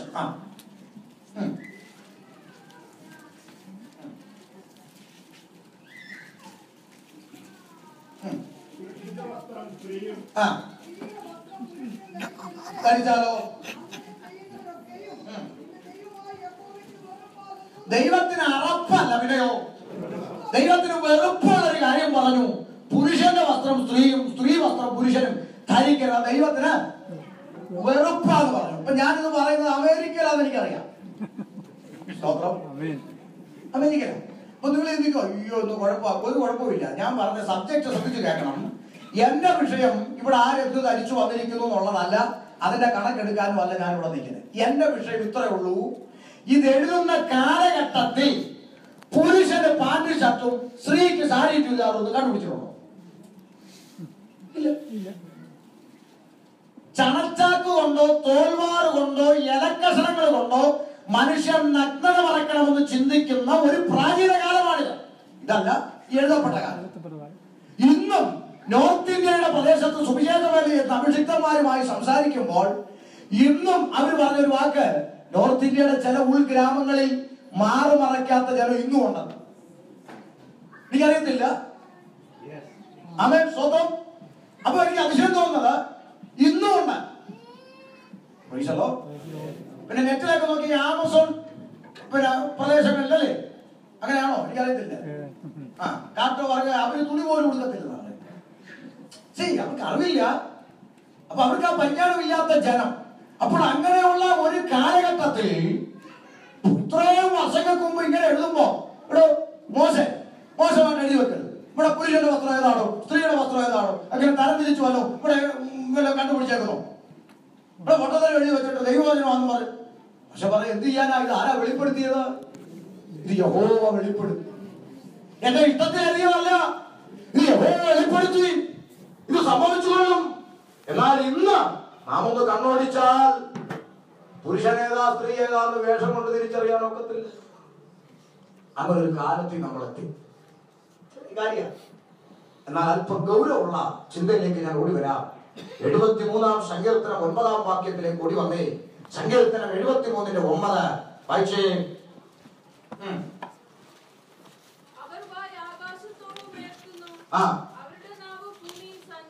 നിക്കട്ടെ, നോക്കേ, കണ്ടുപിടുത്തോ ഇന്റർനെറ്റും ടെക്നോളജിയും ഒന്നും ഇല്ലാത്ത കാലത്ത് ആസാം ഉപദേശി എഴുതി വെക്കുകയാണ്, മനുഷ്യൻ അവന്റെ വായ ആകാശത്തോളം ഉയർത്തും, അവരുടെ നാവ് ഭൂമിയിൽ സഞ്ചരിക്കും.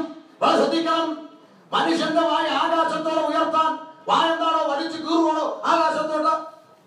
അവന്റെ നാക്ക് ഭൂമിയിൽ സഞ്ചരിക്കാൻ നാക്കെന്തുവാണോ? കയറാണോ? നിലത്ത് കിടന്നിഴയാൻ? അതോ പാമ്പോ? ഓരോ പൊട്ടത്തരം എഴുതി വെച്ചിട്ട് ദൈവവാചനമാണെന്ന് പറഞ്ഞു എടുത്ത് വലിച്ചു കീറിക്കള. ആരെങ്കിലും പറഞ്ഞോ?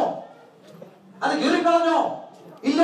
2015 കമ്പ്യൂട്ടർ യുഗത്തിൽ മനുഷ്യന്റെ വായ ആകാശത്തോളം ഉയർത്തുന്ന മറുപടി ആകാശത്തുകൂടി പറക്കുന്ന റോക്കറ്റുകളും ഫ്ലൈറ്റുകളും ഒക്കെ ഭൂമിയിലിരിക്കുന്ന മനുഷ്യന്റെ വായ ഇവിടെ ഇരുന്നുകൊണ്ട് അവിടുത്തെ റൂട്ട് നിയന്ത്രിക്കുന്ന ഒരു കാലഘട്ടത്തിൽ ഞാനും നിങ്ങൾ എത്തി നിൽക്കുകയാണ്. അവന്റെ നാക്ക് ഭൂമിയിൽ സഞ്ചരിക്കുമോ? തീപ്പട്ടിക്കൂട് പോലെ പോക്കറ്റിലിരിക്കുന്ന മൊബൈൽ എടുത്ത് ചെവി വെച്ചുകൊണ്ട് ഹലോ പറഞ്ഞ് മനുഷ്യന്റെ നാവ് സഞ്ചരിക്കാൻ തുടങ്ങുക. ടവറുകളിൽ നിന്ന് ടവറുകളിലേക്ക്, സാറ്റലൈറ്റിൽ നിന്ന് സാറ്റലൈറ്റിലേക്ക്, അങ്ങനെ ലോകത്തിന്റെ 5 മണ്ഡലിൽ ഈ രാത്രിയിലും മനുഷ്യന്റെ നാവ് സഞ്ചരിച്ചു കൊണ്ടിരിക്കുമ്പോൾ ആയിരക്കണക്കിന് വർഷങ്ങൾക്ക് മുമ്പ് വിശുദ്ധ വേദപുസ്തകത്തിൽ എഴുതപ്പെട്ട തിരുവചനം നിവർത്തി. അതിശയിപ്പിച്ച ചിന്തകളാ ഇതൊക്കെ. എന്റെ ഹൃദയത്തിൽ കയറിയതാ. രക്ഷിക്കപ്പെട്ട കാലത്ത് ഒരു അബദ്ധം പറ്റിയെന്ന് വരാതിരിപ്പാൻ ഖുറാനും ബൈബിളും കൂടെ ഒരു താരതമ്യ പഠനം നടത്തിയതാണ്. ഖുറാനിൽ പറഞ്ഞിരിക്കുന്നത് ഭൂമിയെ അവൻ പരവതാനി പോലെ വിരിച്ചിട്ടിരിക്കുന്നുവെന്നാണ്. അതാണ്. എന്നാൽ വേദപുസ്തകത്തിൽ പറയുന്നു, നീ ഭൂമിയുടെ ആ ഭൂമിക്ക് വൃത്തം വരച്ചപ്പോഴും, അല്ലെ, ഭൂമണ്ഡലത്തെ സൃഷ്ടിച്ചപ്പോഴും, അല്ലേ, നീ അതിനെ നാസ്തിത്വത്തിന്മേൽ നിർത്തിയിരിക്കുന്നു. അങ്ങനെ ഭൂമിയെ കുറിച്ച്, സൃഷ്ടിപ്പിനെ കുറിച്ച്, ഭൂമി ഒരിക്കലും ഇളകിപ്പോകാതിരിപ്പാൻ അതിനെ 7 തൂണുകളിൽ നിർത്തിയിരിക്കുന്ന ഖുർആനിൽ എഴുതിയിരിക്കുന്നു. മലകളെന്ന് അവര് തൂണിനെ മലകളിൽ നിർത്തി. ഈ മലകൾ ഉള്ളതുകൊണ്ടാണ് ഭൂമി താങ്ങി വെച്ചേക്കുക മലകൾ. അപ്പൊ ഇങ്ങനെ ഇതെല്ലാം കമ്പൈൻ ചെയ്ത് പഠിക്കുമ്പോഴാണ് ഈ കമ്പ്യൂട്ടർ യുഗത്തിൽ നടന്നുകൊണ്ടിരിക്കുന്ന വിഷയങ്ങളെ പോലും ആയിരക്കണക്കിന് വർഷങ്ങൾക്ക് മുമ്പ് വിശുദ്ധ വേദപുസ്തകം പ്രഖ്യാപിച്ചു കഴിഞ്ഞിരിക്കുക. പ്രവാചകന്റെ നാമ് 1-ാം അധ്യായം 4-ാം വാക്യത്തിൽ വിളിച്ചു പറയുക. വായിച്ച് ഉപദ്യാവ് 1:4.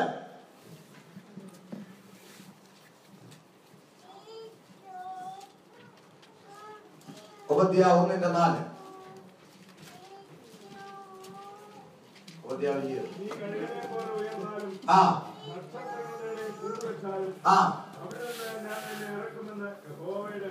കണ്ടോ?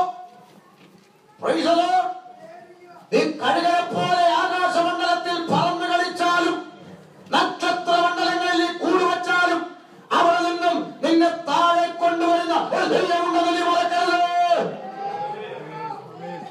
മനുഷ്യൻ ആകാശമണ്ഡലം പറക്കുവോ?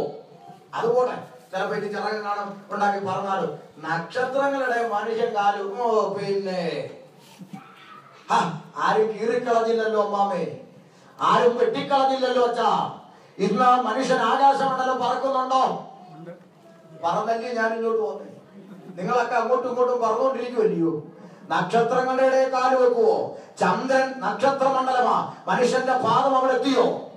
തീർന്നില്ല. ചൊവ്വായിലും വ്യാഴത്തിലും ഓക്സിജനും ജലാംശവും ഉണ്ടെന്ന് കണ്ടെത്തിയോ? വേണമെങ്കിൽ മനുഷ്യൻ അവിടെ പാർക്കാമെന്നല്ലേ ഇപ്പൊ കണ്ടുപിടിച്ചിരിക്കുന്നേ. അതുകൊണ്ട് അവൻ അവിടെ പ്ലോട്ട് തിരിച്ച് വീട് വയ്ക്കാൻ, കല്ലും മണലും ഇവിടുന്ന് കൊണ്ടുപോകാൻ ഒക്കുമെന്ന് റിയൽ എസ്റ്റേറ്റുകാർ പഠനം നടത്തുന്ന പോലും. എന്റെ പ്രിയമുള്ളവരെ, ആയിരക്കണക്കിന് വർഷങ്ങൾക്ക് മുമ്പ് വേദപുസ്തകത്തിൽ ദൈവം വിളിച്ചു പറഞ്ഞു, നീ നക്ഷത്രമണ്ഡലങ്ങളിൽ പ്ലോട്ട് തിരിച്ച് വീട് വെച്ചാലും കൂട് വെച്ചാലും ഒരൊറ്റ നിമിഷം കൊണ്ട് നിന്നെ താഴെ കൊണ്ടുവരാൻ കഴിവുള്ള ഒരു ദൈവമുണ്ടെന്ന് നീ വളർത്തരുത്. അതിനോട് ചേർത്ത് ഞാനൊന്ന് പറയാം, ദൈവത്തെ മറക്കുന്നവരെ കീറിക്കളയും. ആകാശം മുട്ടെ ഗോപുരം പണിഞ്ഞെന്നും കൊട്ടാരം പണിഞ്ഞെന്നും കാറുവാക്കിയെന്നും ഇവിടെ ആർക്കുമില്ലാത്ത സുഖലോലുപതയിൽ എന്നെ ഇരുത്തിയായിരിക്കണം പറഞ്ഞ് നീ ഞെളിയണ്ട. ഒരൊറ്റ നിമിഷം കൊണ്ട് നിന്നെ അടിച്ചുരുട്ടി താഴെ കൊണ്ടുവരാൻ, ഒരൊറ്റ ക്യാൻസർ പോലെ, ഒരൊറ്റ രോഗം പോലെ, ഒരൊറ്റ അപകടം പോലെ നിന്നെ അടിച്ചുരുട്ടി താഴെ കൊണ്ടുവരാൻ കഴിവുള്ളൊരു ദൈവമുണ്ട്. ദൈവത്തെ മറക്കരുത്. രാത്രി കിടന്ന് ഉറങ്ങുന്നു, രാവിലെ എഴുന്നേക്കാൻ ഈ ശ്വാസം മേപ്പോട്ട് വലിക്കുന്നത് കീഴ്പോട്ട് പോകാൻ ഇല്ലെങ്കിൽ ആ കിടക്കുന്നു വാഴത്തടി.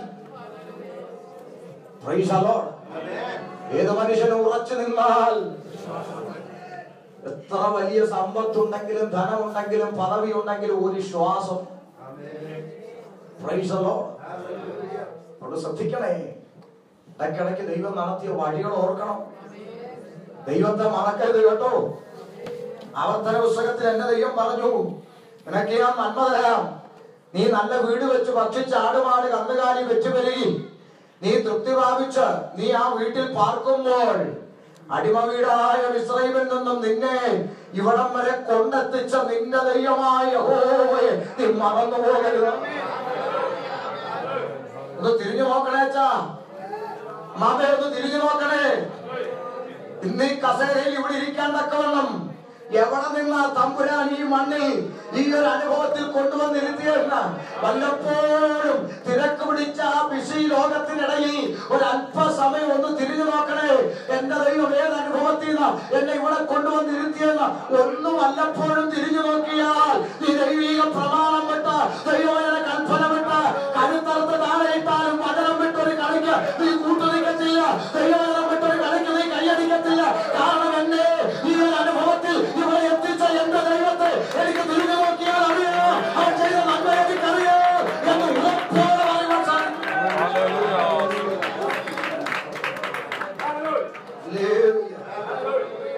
എനിക്ക് വളരെ സന്തോഷമാണ്. 13 വർഷം ഞാൻ തിരിഞ്ഞു നോക്കുമ്പോൾ കിടക്കാൻ ഒരു പായില്ലാതെ ഈ പുസ്തകം കൊണ്ട് ഇറങ്ങിയതാ. കിടക്കാൻ ഒരു പായില്ലാതെ 4 മാസം പ്രായമുള്ള എന്റെ കുഞ്ഞിനെ ഉടുത്ത ലുങ്കി 4 മടക്കി കുഞ്ഞിനെ കിടത്തി ഞാനും എന്റെ ഭാര്യയും അപ്പുറവും ഇപ്പുറവും നിലത്ത് കിടക്കുന്ന രംഗം കണ്ട് ഇന്ന് ന്യൂഡൽഹിയിൽ ശുശ്രൂഷയിലിരിക്കുന്ന കർത്താവിന്റെ ദാസൻ പാസ്റ്റർ ശിവകുമാർ, നിങ്ങൾക്ക് കാണാം ഫേസ്ബുക്കിൽ എന്റെ ഫ്രണ്ടിൽ വെച്ച് നോക്കിയ ശിവകുമാർ എന്ന് പറഞ്ഞ ദൈവദാസൻ ഏകദേശം എന്നെ പോലെ ഇരിക്കുക, നാടിയൊക്കെ വെച്ച്. നിങ്ങൾ ചോദിക്കണം, ഷമീർ പാസ്റ്റർ പ്രസംഗത്തിൽ പറഞ്ഞുള്ളതാണോ? ചോദിക്കണം. എന്താ കിടക്കാൻ ഒരു പായില്ലാതെ 4 മാസമുള്ള കുഞ്ഞിനെ ഉടുത്തിരുന്ന ലുങ്കി 4 മടക്കി കുഞ്ഞിനെ അതിൽ കിടത്തി ഞങ്ങള് തണുപ്പത്ത് തറയിൽ വിറച്ചുകൊണ്ട് കിടക്കുന്നത് അവൻ കണ്ടുകൊണ്ട് വന്ന രംഗത്തിൽ അവൻ തന്റെ വീട്ടിൽ തനിക്ക് വളരെ ആഗ്രഹത്തോടെ പണിത് അതിന്റെ കടച്ചിൽ വർക്കൊക്കെ കഴിഞ്ഞ് ഇനി പോളിഷ് മാത്രം ചെയ്താൽ മതി എന്ന നിലയിൽ പണിഞ്ഞിട്ടിരുന്ന ആ കട്ടില് തൊട്ടടുത്ത ദിവസം ഒരു ഓട്ടോ വിളിച്ച് വീട്ടിൽ കൊണ്ടുവന്നിട്ട് പറഞ്ഞു, ഇതിനകത്ത് കയറി കിടന്നോണോ. ഒരു പായില്ലാതെ ഈ പുസ്തകം കൊണ്ടിറങ്ങി. ഞാൻ പലയിടത്തും വെല്ലുവിളിച്ച് പറഞ്ഞിട്ടുണ്ട്. ഇന്ത്യ പെന്തക്കോസ്ത് ദൈവസഭയുടെ ബന്ധത്തിൽ 13 വർഷമായി വിശ്വാസ ജീവിതത്തിൽ നിലനിൽക്കുന്ന ഒരു സഹോദരൻ, ഒരു വിശ്വാസി എന്ന നിലയിൽ, ഒരു ശുശ്രൂഷകൻ എന്ന നിലയിൽ തന്റെ അടുത്തോട് ചോദിക്കാം, ഞങ്ങളാണ് ഷമീർ പാസ്റ്റർക്ക് ആഴ്ച വേണ്ട, മാസാമാസം വേണ്ട, വർഷാവർഷം 100 രൂപയോ ഇന്ത്യൻ റുപ്പി 100 രൂപയോ അതിൽ കൂടുതലോ ഞങ്ങളാണ് സപ്പോർട്ട് ചെയ്യുന്നതെന്ന് ഒരുത്തനെ കൊണ്ട് പറയിക്കാൻ തന്റെ ഉണ്ടോ? Praise the Lord. കവലയിൽ തെരുവിൽ യേശുവിനെ പ്രസംഗിച്ചിട്ടും കനവുള്ള കവർ തരാൻ തെരുവിൽ ആരും ഇല്ലാതിരുന്നിട്ടും 13 വർഷം 2 കുഞ്ഞുങ്ങൾ അടങ്ങുന്ന എന്റെ കുടുംബത്തെ സമൃദ്ധിയായി പോറ്റിയ ഈ പുസ്തകത്തെ എനിക്ക് വിശ്വാസം വച്ച. അതുകൊണ്ട് അമേരിക്കയിലെ ഡോളറിന് വേണ്ടി കോംപ്രമൈസ് പറ്റാത്തത്, അതുകൊണ്ട് അമേരിക്കയിലെ ഡോളറിന് വേണ്ടി ഉപദേശം മാറ്റി പറയാത്തത്.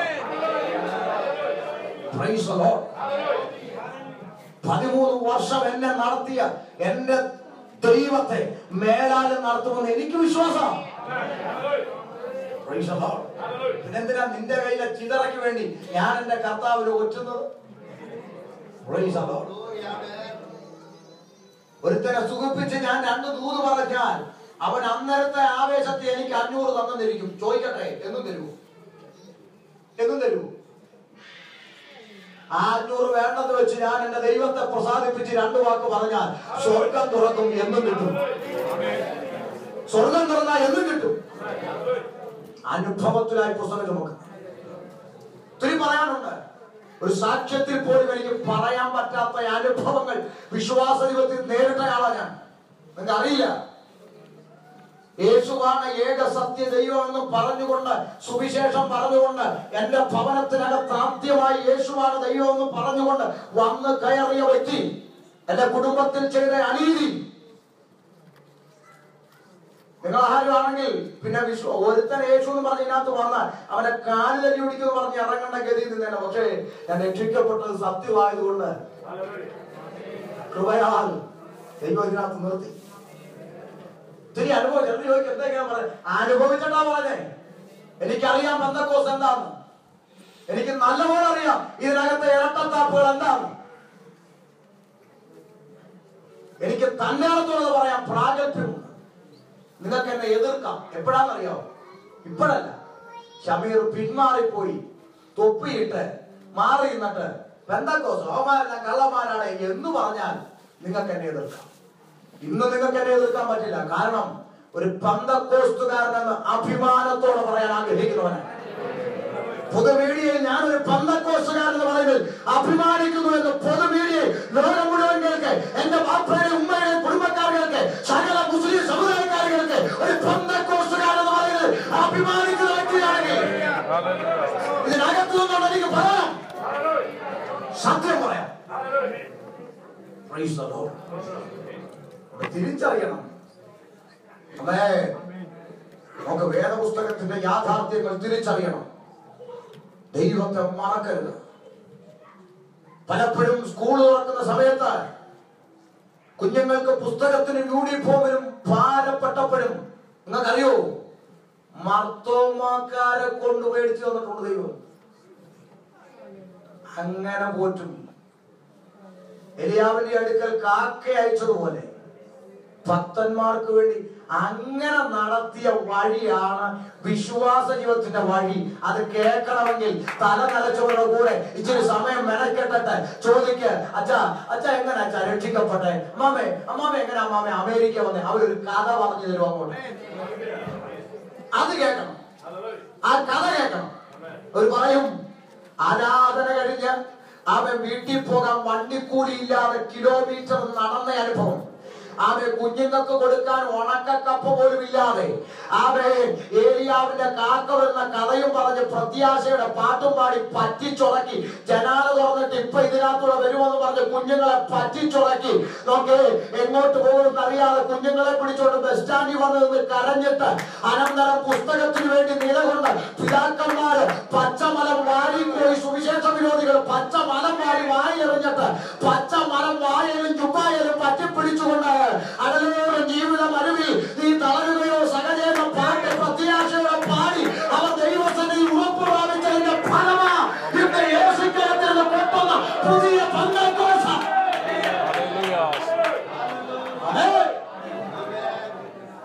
അവർക്ക് അമേരിക്കയുടെ ദർശനമല്ല, അവർക്ക് പ്രമാണത്തിന്റെ ദർശനമാണ് ഉണ്ടായത്. എന്റെ കമ്പ്യൂട്ടർ കുഞ്ഞെ, നീ തിരിഞ്ഞ് ഈ അനുഭവത്തിൽ ഒരു മാസം ഒന്ന് ജീവിച്ചേ, നിനക്കറിയാം അതിന്റെ മധുരം. ടെസ്റ്റ് ചെയ്ത് നോക്ക. ഒരു വിഷയത്തിന് വേണ്ടി ദൈവസന്നിധി മുട്ടുകുത്തിയിരുന്ന് പ്രാർത്ഥിച്ച് കരഞ്ഞ് അത്ഭുതകരമായ ആ വിഷയത്തിന്റെ വിടുതൽ ദൈവം നിനക്ക് വേണ്ടി ഒരുക്കുന്നത് ഒരു ദിവസം ഒരു നേരം അനുഭവിച്ചാലുണ്ടല്ലോ, പിന്നെ കരുത്തെടുത്തിട്ടാ നീ പദ്യവാദനം വിട്ട് എങ്ങോട്ടും പോകുന്നത്. ആ അനുഭവം വേണം.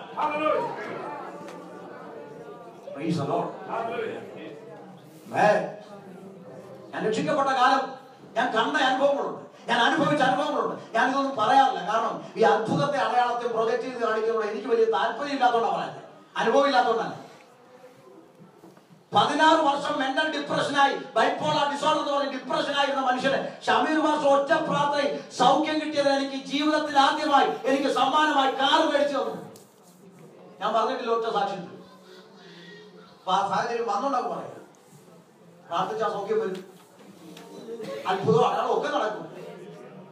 അതുകൊണ്ട് ഞാൻ അടുത്ത ബോർഡിനകത്ത് കാലഘട്ടത്തിന്റെ സൗഖ്യദായകൻ ഷമീർ കൊല്ലം മാനസിക രോഗികളെല്ലാം കൂടെ കൊണ്ട് എന്റെ അടുത്ത് വരുവാ. ഞാൻ തോന്നി അങ്ങനെ ഇല്ല പുസ്തകത്തിൽ. ദൈവം തന്റെ നാമമഹത്വത്തിനു വേണ്ടി നമ്മെ കൊണ്ട് അതാത് സാഹചര്യങ്ങളിൽ തന്റെ നാമമഹത്വത്തിനു വേണ്ടി ദൈവം ചിലത് ജയിച്ചെടുക്കും. അത് സ്വന്തമായി അവകാശപ്പെടുത്തി, സ്വന്തമായി ലേബല് ഒട്ടിച്ച്, സ്വന്തമായി പ്രശുമാനം അടിച്ച് തന്നെത്താൻ മഹത്വം എടുക്കാൻ ശ്രമിക്കുന്നവർക്ക് തമ്പുരാൻ അടിച്ചു താഴെയിടും. പിന്നെ അവൻ ചെയ്യുന്നതെല്ലാം മാനുഷികമായി ചെയ്യുമ്പോൾ പിടികൾ നടക്കത്തില്ല. അപ്പൊ പിന്നെ സൂത്രം കാണിക്കേണ്ടി വരും.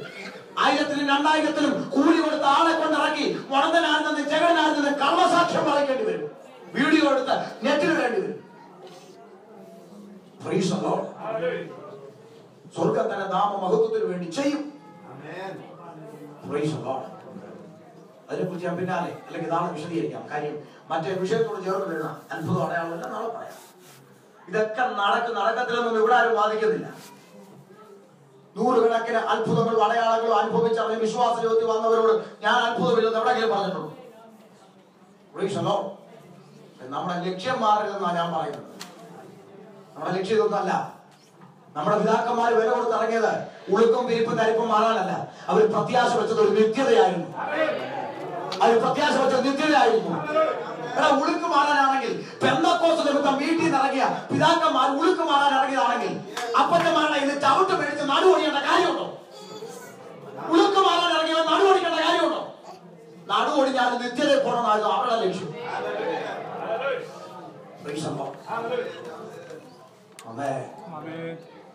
ഓർക്കണം കുഞ്ഞെ, തിരിഞ്ഞു നോക്കണം.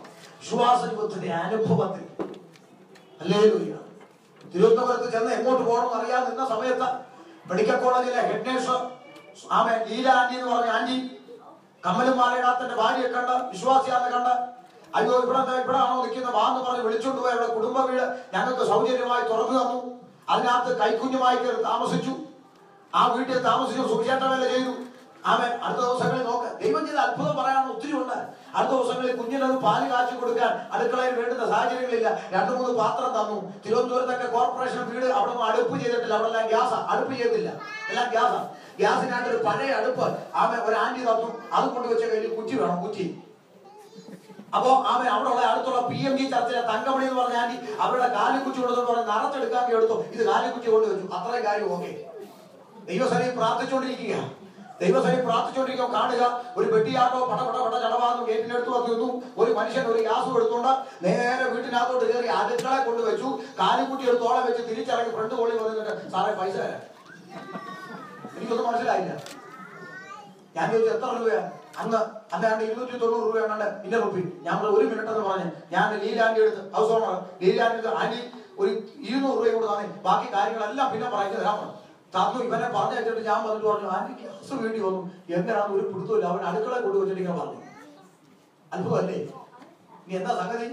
ആ വീട്ടിൽ നേരത്തെ താമസിച്ചിട്ട് പോയൊരു ഗ്യാസ് ബുക്ക് ചെയ്തിട്ടാ പോയത്. ഇവൻ എന്നും കൊണ്ടുവെക്കുന്ന പോലെ കൊണ്ടുവച്ചു. കാലിക്കുറ്റി എടുത്തു വന്നു, പൈസ വെച്ചു കൊടുത്തു. ഇത്ര സംഭവിച്ചുള്ളൂ. പക്ഷെ എന്നെ സംബന്ധിച്ചത് അത്ഭുതമാണ്. അങ്ങനെ അങ്ങോട്ട് പറയാൻ തുടങ്ങിയാൽ 100 കണക്കിന് പറയാം. ഇതൊന്നും കഥയില്ല. ദൈവം തന്റെ നാമമഹത്വത്തിന് വേണ്ടി, നമ്മുടെ വിശ്വാസം ഒന്നുകൂടെ ഉറപ്പിക്കാൻ വേണ്ടി ദൈവം നമ്മുടെ ജീവിതത്തിൽ ചെയ്ത അത്ഭുതത്തിനായി ദൈവത്തിന് മഹത്വം കൊടുക്കുക. അതിനപ്പുറത്ത് നമുക്കൊന്നും പറയാനില്ല. ഇനി മറുവശം പറയാം. നിങ്ങൾ പറയുന്നു ഇന്ന ആളടുത്ത് ആൾക്കൂട്ടമുണ്ട്, ഇന്ന ആളത്ത് വരിക, വിടുതൽ നടക്കുന്നു, അത്ഭുതം നടക്കുന്നു, അവിടെ പോയ രോഗി സൗഖ്യം മറന്ന് ആയിക്കോട്ടെ. ആവർത്തന പുസ്തകം 13 നിങ്ങൾ വായിക്കും. ആവർത്തന പുസ്തകം 13 നോക്കാം. 13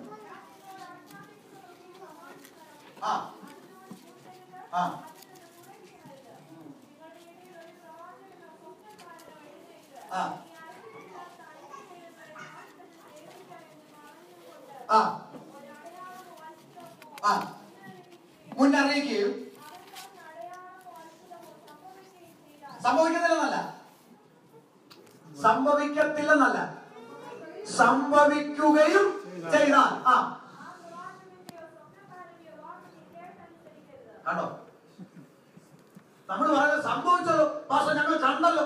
ഇവിടെ സംഭവിച്ചാലും അവ മുന്നേ പറഞ്ഞ ദൂത് ചിലപ്പോ ഒരു അടയാളം പ്രവചനം ചിലപ്പോ എന്ത് ചെയ്യാം, നടന്നെന്ന് വരാം. നടന്നാലും നീ വിശ്വസിക്കരുത്. അതിന്റെ കാരണം എന്താണെന്നറിയോ? നീ അറിഞ്ഞിട്ടില്ലാത്ത ദൈവത്തിങ്കലേക്കാണ് ഈ അത്ഭുതം നിന്നെ നടത്തുന്നതെങ്കിൽ നീ അത് വിശ്വസിക്കരുത്. ചിലർക്ക് മനസ്സിലായില്ല. സജിത്ത് കണ്ണൂരിനടുക്ക പോയി മുടന്ത് മാറി, ഞാൻ സമ്മതിക്കുന്നു.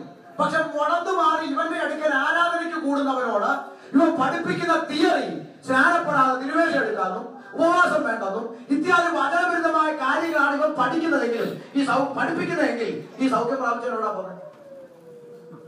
എവിടാ പോകുന്നത്? നരകത്തിലേക്കാ പോകുന്നത്. അപ്പൊ പിന്നെ ഇവന്റെ സൗഖ്യം കൊണ്ട് ഇവൻ എന്ത് നോക്കണം? അപ്പൊ നമ്മൾ നമുക്കൊരു വിടുതല തരുന്ന ഒരിടത്ത് പോയി പ്രാർത്ഥിച്ച് വിടുതല കിട്ടി, ശരിയാ, ആ വിടുതല കിട്ടി പ്രാർത്ഥിച്ച ഈ പറഞ്ഞ പുള്ളി ഉപദേശ ശുദ്ധിയിൽ നിൽക്കുന്ന ആളാണെങ്കിൽ നമുക്ക് അവിടെ തുടരാം. കാരണം നമുക്ക് ആ സൗഖ്യം കൊണ്ട് നിത്യത കിട്ടും. അതേസമയം അത്ഭുതവും അടയാളവും ആഴ്ച നടന്നുകൊണ്ടിരിക്കുകയും ഉപദേശമില്ലാത്ത അവിയൽ പരുവത്തിലാണ് കടന്നാടുന്നതെങ്കിൽ അവിടെ തുടർന്നാൽ നീ പോയി വീഴുന്നത് തീക്കകത്താണ്.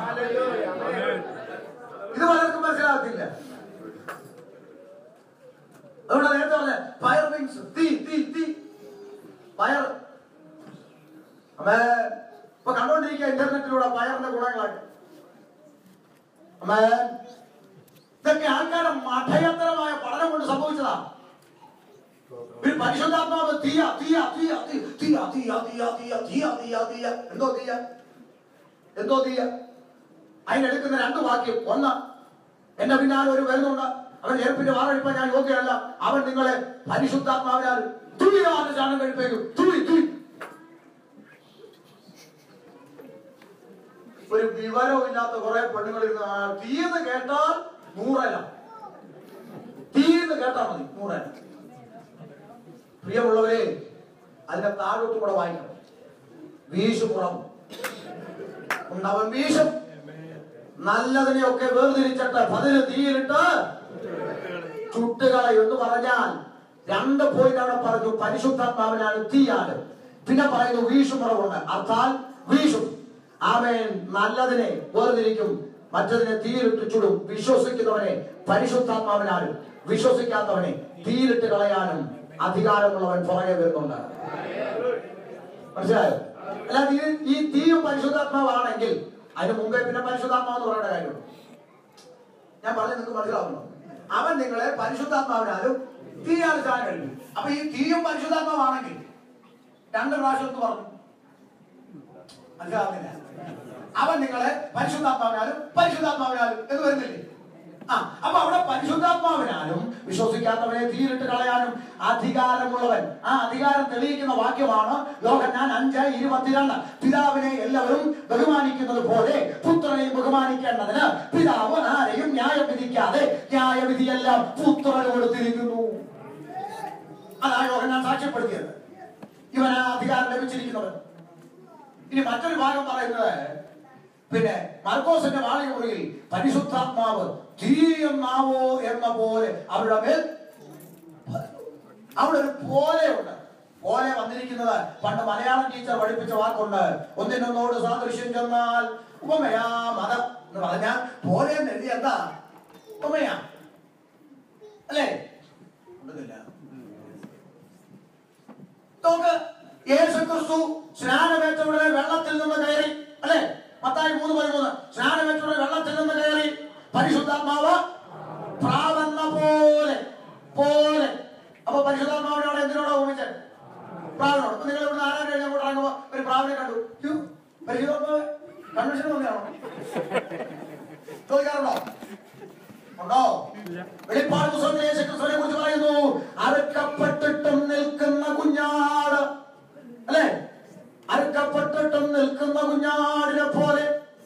കണ്ടോ? എന്ന് പറഞ്ഞാൽ യേശുക്രിസ്തുവിനെ പലയിടത്തും എന്തെഴുതിയിട്ടുണ്ട്? കുഞ്ഞാടിനോട് ഉപയോഗിച്ചിട്ടുണ്ട്. നിങ്ങളുടെ നാട്ടിലോട്ട് ചെല്ലുമ്പോൾ കുഞ്ഞാടിനെ കാണുമ്പോ യേശുപ്പ അമേരിക്കയിൽ ഒരു പ്രാവശ്യം പറയാറുണ്ട്. ഉണ്ടെന്നില്ല? ഇരമ്യാവ് 18:6 കഥ പറഞ്ഞു, ഇസ്രായേൽ കളിമണ്ണ് കുശവന്റെ കയ്യിൽ ഇരിക്കുന്നത് പോലെ നിങ്ങൾ എന്റെ കയ്യിൽ ഇരിക്കുന്നു. നിങ്ങൾ ജനം, അവൻ എന്റെ കുശവൻ അല്ലെ? അവ കളിമണ്ണിനെ ജനത്തോടും കുശവനെ ദൈവത്തോടും ഉപമിച്ചെഴുതി. അതിനർത്ഥം ദൈവം കുശവനാണെന്നാണ്. ഉണ്ടെന്നില്ല? അപ്പൊ അക്ഷരാർത്ഥത്തിൽ ഇതിനെയൊക്കെ പഠിപ്പിച്ച തീ എന്ന് പറഞ്ഞുകൊണ്ട് ഈ പയറും തീയും നിന്നെ കൊണ്ടുപോകുന്നത് പരിശുദ്ധാത്മാവ് തീയാണെങ്കിൽ ഏറ്റവും കൂടുതൽ തീയുള്ള സ്ഥലത്താ നീ അനന്തരം വീഴുന്നത്. അവിടെ കെടാത്ത തീ. അപ്പോഴാ പയർ തീ.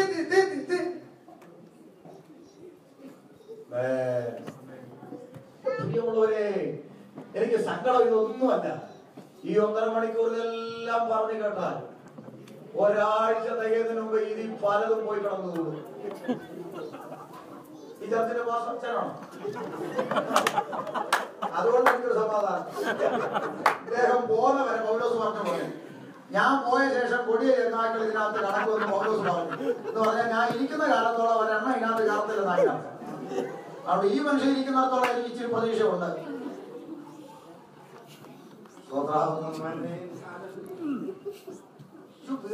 ഇവിടെ പലതും ഒന്നിനും വിശ്വസിക്കാൻ വയ്യെന്ന്. നിഴലിനെ പോലും വിശ്വസിക്കാൻ വയ്യ. എന്റെ പ്രസംഗം കഴിഞ്ഞ് വന്ന് എന്നെ കെട്ടിപ്പിടിച്ച് വിശുദ്ധ ചുംബനം തരും. അടുത്ത ആഴ്ച നോട്ടീസ് വേറെടുത്ത് വായിക്കും. അങ്ങനെയുള്ള ചർച്ച പോലെ ആവും വരുന്നു. തീർന്നു. എന്ത് കഷ്ടമാണ്. ആള് കൂടാനാണോ? കർത്താവിനെ വഞ്ചിച്ച് ഒറ്റ കൊടുത്ത് ഇതൊന്നും കാണിക്കാതെ ആള് കൂടി ഇച്ചിരി കാശ് നിനക്ക് കിട്ടാനാണോ നീ ഇത്രയും പാടുപെടുന്നത്? നീ കർത്താവിനെ അങ്ങ് വെറുതെ വിടെ. എന്നിട്ട് വല്ല മറഡോണയോ വല്ല പിന്നെ സിനിമാ നടിയോ വല്ല ഒന്നിനെയൊക്കെ വിളിച്ച് ഒരു മെഗാ ഷോയോ മ്യൂസിക്കോ നൈറ്റ് നീ പിരിവ് വെച്ച് കുറെ സമ്പാദിച്ച് 2 വീട് മേടിക്കും. ദയവായി കർത്താവിനെ വെറുതെ വിടും.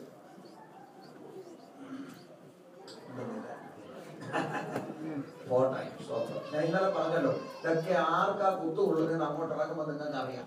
നിങ്ങൾ അടുത്ത് വന്നിട്ട് പറയും, 4 പുള്ളി അങ്ങനെ പറയേണ്ട കാര്യം ഉണ്ടായിരുന്നു, ഓർത്തോടെ ഇവൻ ആ ടൈപ്പാണ്. വേറെ ആരും പറയത്തില്ല. അപ്പൊ ശ്രദ്ധിച്ചോണേ സംഗതി. ദൈവത്തെ മറക്കരുത്. ഏതൊക്കെ നിലവാരത്തിൽ ഉയർന്നാലും ദൈവവചനത്തിന്റെ മുമ്പിൽ ഒരു പൊട്ടനെ പോലെ താമരിക്കും. വചനത്തിന്റെ മുമ്പിൽ ഒരു കുഞ്ഞിനെ പോലെ താമരിക്കും. നാട്ടില് തിരുവനന്തപുരത്ത് DYSP റാങ്കിലിരിക്കുന്ന രാജു എന്ന് പറഞ്ഞ അച്ചായനുണ്ട്. പലപ്പോഴും പല ആവശ്യങ്ങൾക്ക് എന്നെ പ്രാർത്ഥിക്കാൻ വിളിക്കും. ഞാന് പ്രാർത്ഥിക്കാൻ DYSP ഓഫീസിൽ ചെല്ലുമ്പോൾ പുള്ളി നേരെ ആദ്യം ചെന്ന് കഥക്ക് അങ്ങ് കുറ്റിയിടും. കുറ്റിയിട്ട് വെച്ച് പ്രാർത്ഥിക്കാന്ന് പറയുന്നുണ്ടല്ലോ. DYSP ഇറങ്ങിയിരിക്കൂ പ്രാർത്ഥിക്കാൻ. അറിയോ, ഞാനാണ് നെഞ്ചിടിച്ചോണ്ട് അതിനകത്ത് നിൽക്കുന്നത്.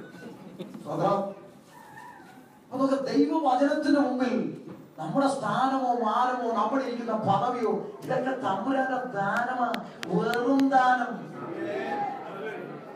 നമുക്ക് ഭിക്ഷ കിട്ടിയതുപോലെ തമ്പുരാൻ നമുക്ക് ഇട്ട് തന്ന ദാനം അത്രേ മാത്രമേ കാണും. ആ ഒരു മനോഭാവമായിരിക്കണം. ആ ഒരു മനോഭാവമായിരിക്കണം. നമുക്ക് എന്തെങ്കിലും കിട്ടി നമ്മളെല്ലാം നമ്മുടെ സംഭവം ഭയങ്കര സെറ്റപ്പാ. ശ്രദ്ധിക്കണേ, ദൈവത്തെ മറക്കരുത്. ചിന്തയിലേക്ക് കൂടി വരട്ടെ. അത് നിവൃത്തിയായല്ലോ. ഒരു പ്രവചനം കൂടെ പറഞ്ഞ് അടുത്ത പോയിന്റിലേക്ക് ഞാൻ ഓടി വരാം. അത് പറയുന്നതിന് മുമ്പ് എനിക്കൊരു സംഭവം പറയാമല്ലോ. 2004 അത് കമ്പ്യൂട്ടർ യോഗം. സകല കമ്പ്യൂട്ടറും കണ്ടുപിടുത്തവും ടെക്നോളജി ഇന്റർനെറ്റും ശാസ്ത്രവും ഒക്കെ ഉള്ള 2004 ഡിസംബർ 26 ഞായറാഴ്ച പകൽ 10 മണി കഴിയെ കേരളക്കരയെ ഞെട്ടിത്തെറിപ്പിച്ച ഒരു സംഭവം നടന്നു. നിങ്ങൾ ആർക്കെങ്കിലും ഓർമ്മയുണ്ടോ? സുനാമി. ഇത് സംഭവിച്ചു. എന്റെ ചോദ്യം, കമ്പ്യൂട്ടർ യുഗം ആയിട്ടും ഇത് സംഭവിക്കുന്നതിന് 1 മിനിറ്റ് മുമ്പ് ഒറ്റ ശാസ്ത്ര മുന്നറിയിപ്പ് തന്നോ? ഇങ്ങനെ വരുമോ? തന്നോ? തന്നില്ല. തന്നെങ്കിൽ എല്ലാം മാറി കെട്ടിക്കൊണ്ട് പോകുന്നില്ലായിരുന്നല്ലോ. തന്നില്ല. പക്ഷെ സംഭവിച്ചു കഴിഞ്ഞപ്പോ പലരും പറഞ്ഞു അടുത്ത ആഴ്ച വരും, പിന്നെ താഴ്ച വരും, ദേ വരുന്നു, ദോ വരും. അത് ഭേദമോടൻ പറഞ്ഞു. സംഭവിക്കുന്നതിന് മുന്നേ പറഞ്ഞോന്നാണ് എന്റെ ചോദ്യമെങ്കിൽ പറഞ്ഞില്ല. അത് ഉറപ്പിച്ച് പറയാൻ കാരണമുണ്ട്. ഇത് കേരളത്തിൽ ഏറ്റവും കൂടുതൽ ബാധിച്ച ജില്ല ഏതാ? നമ്മളുടെ സ്വന്തം ജില്ലയാ, കൊല്ലം ജില്ല. ആലപ്പാട് തീരദേശം അല്ലേ? ബാക്കി ശ്രദ്ധിക്കണം. 2004 ഡിസംബർ 26 നമ്മൾ ശ്രദ്ധിക്കണം. ഒരൊറ്റ ശാസ്ത്ര മുന്നറിയിപ്പ് തന്നില്ല. എന്നാൽ 1000കണക്കിന് വർഷങ്ങൾക്ക് മുമ്പ് വിശുദ്ധ വേദപുസ്തകത്തിൽ ആമോസ് എന്ന പ്രവാചകന്റെ നാവിൽ 5-ാം അധ്യായം 7-ാം വാക്യത്തിൽ സുനാമി എന്തിനു വരും, എങ്ങനെ വരും, ആരുടെ പുറത്തോട്ട് വരുമെന്ന് നല്ല കൃത്യമായി വായിച്ച് 5:7 ആമോസ്.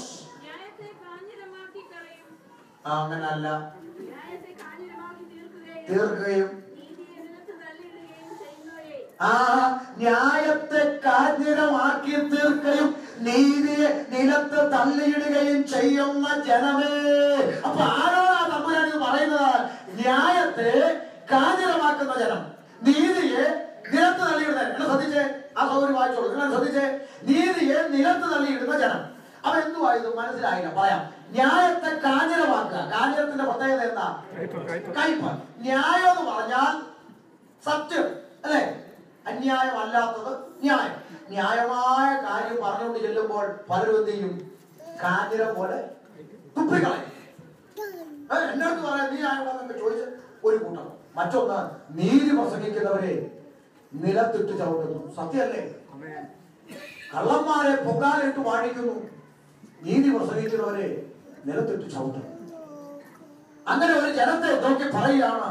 എന്താ പറയുന്നത്? അടുത്ത വാക്ക്, കാർത്തികയെയും മകയിരത്തെയും സൃഷ്ടിച്ചവനും. അടുത്ത വാക്ക്, അന്ധതമസിനെ പ്രഭാതമാക്കി മാറ്റുന്നവൻ. എന്ന് പറഞ്ഞാൽ എന്താ?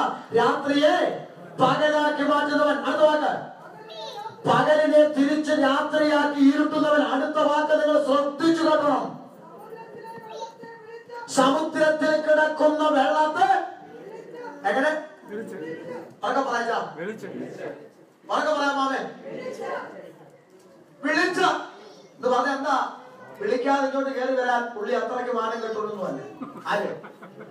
സമുദ്രം. ചിലർ വിളിക്കാത്ത കല്യാണത്തിന് പോയി ആഞ്ഞടിക്കത്തില്ല. അതുപോലെ ഇങ്ങോട്ട് കയറി വരാൻ സമുദ്രം അത്രയ്ക്ക് കുറഞ്ഞവനല്ല. സമുദ്രത്തെ വിളിച്ചിട്ടാ വന്നത്. അമ്മാമേ അങ്ങനാണോ? അങ്ങനെ അമ്മാമേ വിളിച്ചിട്ടാ വന്നത്. ആര് വിളിച്ചു? ആര് വിളിച്ചു? ഉൽപ്പത്തി 1:10 വെള്ളത്തിന്റെ കൂട്ടത്തിന് സമുദ്രമെന്ന് പേരിട്ടവൻ, വെള്ളത്തിന്റെ കൂട്ടത്തോട് അതിരിട്ട് മാറിക്കാൻ കൽപ്പിച്ചവൻ, ആ വെള്ളക്കൂട്ടത്തിന് സമുദ്രമെന്ന് പേരിട്ടവൻ ശുദ്ധമായ ദൈവം, ദൈവം ശുദ്ധമായ സമുദ്രത്തെ വിളിച്ചു. അങ്ങനല്ലേ ഉൽപ്പത്തി? വെള്ളത്തിന്റെ കൂട്ടത്തോട് അവൻ മാറി നിൽക്കാൻ കൽപ്പിച്ചു. ആ വെള്ളക്കൂട്ടത്തിന് സമുദ്രമെന്ന് പേർ വിളിച്ചു. ആ ദൈവം സൃഷ്ടിയായ സമുദ്രത്തെ വിളിച്ചിട്ട് എന്ത് ചെയ്തു? അടുത്ത വാക്ക് എങ്ങോട്ട് പോകാൻ പറഞ്ഞു? വായിക്കാമേ. ആ സമുദ്രത്തിൽ കിടക്കുന്ന വെള്ളത്തെ വിളിച്ച് ഭൂതലത്തിൽ പകരുകയും ചെയ്യുന്നവരെ അന്വേഷിപ്പേ. അറിയണോ അവന്റെ പേര്? യഹോവ എന്നാകുന്നു അവന്റെ നാമം. അവരെ അന്വേഷിപ്പീ. ശാസ്ത്രം പറഞ്ഞെന്താ? സമുദ്രത്തിന്റെ അടിയില് ഗ്രഹണി പിടിച്ച പിള്ളേർ ചക്കക്കൂട്ടാൻ കഴിച്ചിട്ട് വയറ്റിന് പിടിക്കാതെ ഉരുണ്ടുകൂടി പുറത്തോട്ട് വാള് വെച്ച പോലെ സമുദ്രത്തിന്റെ അടിയിൽ എന്തൊക്കെയോ ഉരുണ്ടുകൂടി കൂടി പൊങ്ങി ഇങ്ങോട്ട് വന്നേ. അന്നൊന്നുമല്ല. ശുദ്ധാവായ ദൈവം ശുദ്ധിയായ സമുദ്രത്തെ വിളിച്ചിട്ടാച്ചാത് വന്നത്. പ്രകൃതി അവന്റെ വാക്കിന് കീഴടങ്ങിയിരിക്കുന്നെങ്കിൽ ഇവിടെ സംഭവിക്കുന്ന പ്രകൃതിയില് ഒരു കാറ്റ് പോലും ഒരു മാറ്റം പോലും എന്റെ തമ്പുരാൻ അനുവദിക്കാതെ വരത്തില്ല. അനുവദിച്ചിട്ട് ചിലവ് വന്നിറങ്ങുന്നെങ്കിൽ നീ ഓർത്തോണം, ന്യായത്തെ കാലിയാക്കുന്നവരും നീതിയെ നിരത്തിടലിടുന്നവരും പട്ടണത്തിൽ നിറഞ്ഞുകൊണ്ടിരിക്കുമ്പോൾ തമ്പുരാന്റെ ക്രോധം പ്രകൃതിയുടെ മേലെ വൻവടിച്ചു വരും. ആമേൻ. ഹല്ലേലൂയ. നീ ഒന്ന് ഭയപ്പെട്ടിരുന്നോ? അടി തുടങ്ങാൻ പോകുന്നേ ഉള്ളൂ. ഞാനല്ല, എന്റെ ദൈവം. ദൈവജനം അവരുടെ ഉത്തരവാദിത്വത്തിലേക്ക് മടങ്ങി വന്നില്ലെങ്കിൽ, ദൈവജനം അവരുടെ കടമയിലേക്ക് മടങ്ങി വന്നില്ലെങ്കിൽ, ദൈവജനം രട്ടുടുത്ത് നിലവിളിച്ച് ഉപവസിച്ചും കരഞ്ഞും ദൈവസന്നിധിയിൽ വീട് കിടന്ന് നിലവിളിച്ചില്ലെങ്കിൽ കുളിച്ചിട്ടു തമ്പുരാൻ ഈ പത്രത്തിന്റെ മേലെ ആടി തുടങ്ങാൻ പോവാ.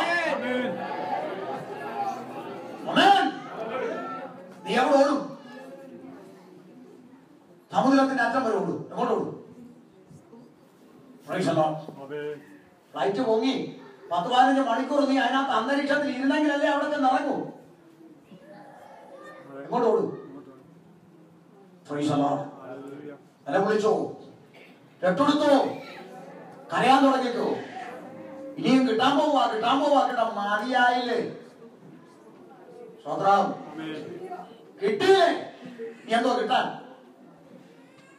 നിങ്ങൾ ഇവിടെ ഇരിക്കുന്ന സകലരും സമ്പാദിക്കുന്നത് മുഴുവൻ നിങ്ങളുടെ തലമുറയ്ക്ക് വേണ്ടിയാണ്. എന്നാൽ സ്വർഗത്തിലെ ദൈവം തന്റെ ഏകജാതനെ മുന്നോട്ട് തന്നു. ഇനി എന്തുവാ തരേണ്ടി? ഇനിയും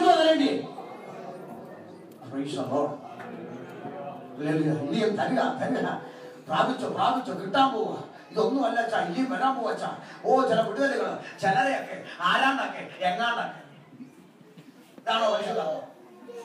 ചിലരുടെ മേൽ തൊടുന്നു, ചിലർക്ക് വേണ്ടി ചിലരെയൊക്കെ ആ പുറകിൽ ആരെയൊക്കെയോ തൊടുന്നു. ആരെയൊക്കെ എന്താണോ? നെക്കല്ലാകാരമില്ലാത്തവരാണോ പരിശോധന?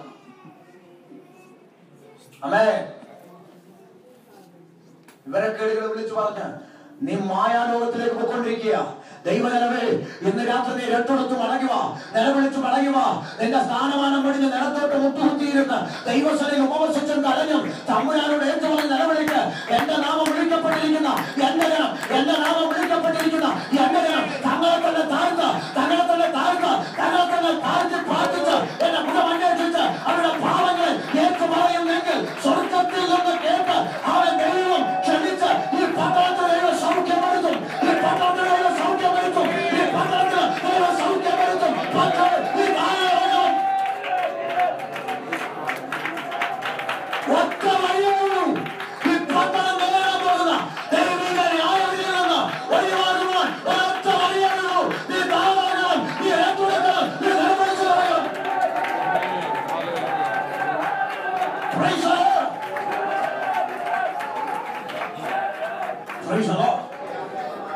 പട്ടണത്തിലെ ദൈവജനം കരം കൊടുക്കുക.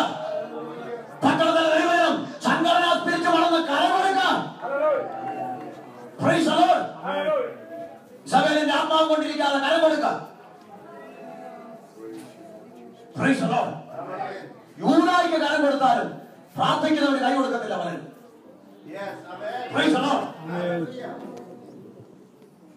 സഭയിലെ ആത്മാവ് കൊണ്ടിരിക്കരുത്. സഭയിൽ ഒരിക്കൽ ഒരു ഉപവാസം പ്രഖ്യാപിച്ചു.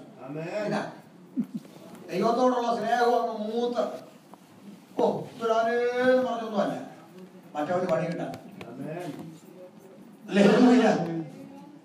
ഈ ആത്മാവ പല സഭകളിലും ഒരിടത്ത് കൺവെൻഷന്റെ നോട്ടീസ് വായിച്ചാൽ അതേ ഡേറ്റ് 3 ദിവസത്തെ ഉപവാസം ചർച്ചയിലേക്ക് വെക്കും. കാര്യം ഇവിടുന്ന് ആരും അങ്ങോട്ട് പോകരുത്. ബോർഡിനെ സ്നേഹിക്കാതെ സംഘടനാ സ്പിരിറ്റ് മാറ്റിവെച്ച് ദൈവജനം കരം കൊടുത്ത് താഴ്ത്തി നിലവിളിക്ക്. സ്വർഗത്തിൽ നിന്ന് എന്റെ ദൈവം അത് കേട്ട് ആമേൻ ദൈവജനത്തിന്റെ അകൃത്യം ക്ഷമിച്ച് ഈ പട്ടണത്തിന് ദൈവം സൗഖ്യം വരുത്തി തരും. നീ താഴെ ഇറങ്ങണം, നീ ഏറ്റെടുക്കണം, നീ നിലവിളിക്കാൻ തുടങ്ങണം. എന്റെ നാമം വിളിക്കപ്പെട്ടിരിക്കുന്ന എന്റെ ജനമേ, എന്റെ ജനമേ, എന്റെ ജനമേ, നീ തങ്ങളെ തന്നെ താഴ്ത്ത്. എന്തോ എനിക്കറിയത്തില്ല, പരിശുദ്ധാത്മാവ് ആ ഭാഗത്തൊന്ന് മുന്നോട്ട് പോകാൻ എന്നെ അനുവദിക്കുന്നില്ല. അരുളപ്പാടായി വിളിച്ചു പറയാൻ ദൈവം എന്റെ ഹൃദയത്തിൽ ഇടപെടുക. എന്റെ നാമം വിളിക്കപ്പെട്ടിരിക്കുന്ന എന്റെ ജനം തങ്ങളെ തന്നെ താഴ്ത്തുക. വരാനിരിക്കുന്ന ന്യായവിധി സ്വർഗ്ഗം തന്നെ കരം പിൻവലിക്കും. നീ താഴ്ത്തുക, നീ ഇറങ്ങി മുട്ടുകടക്കുക, നീ ദൈവത്തെ നിലവിളിക്കുക, നീ രാത്രി അവരെ കരയാൻ തുടങ്ങുക. നീ പകരം വിളിക്കപ്പെടട്ടെ.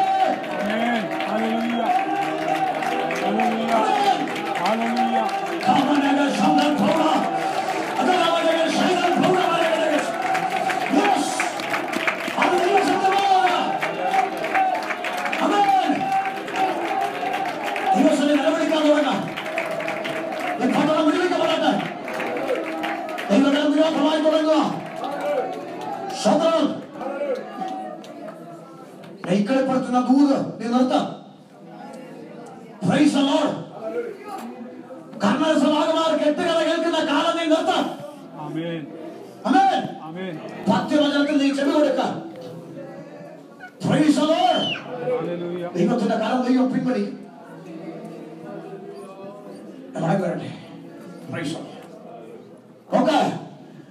സമുദ്രത്തിൽ കിടക്കുന്ന വെള്ളത്തെ വിളിച്ചു വരുത്തി ആലപ്പാട് തീരദേശത്തേക്ക് കയറാതെ സ്വർഗം പറഞ്ഞു.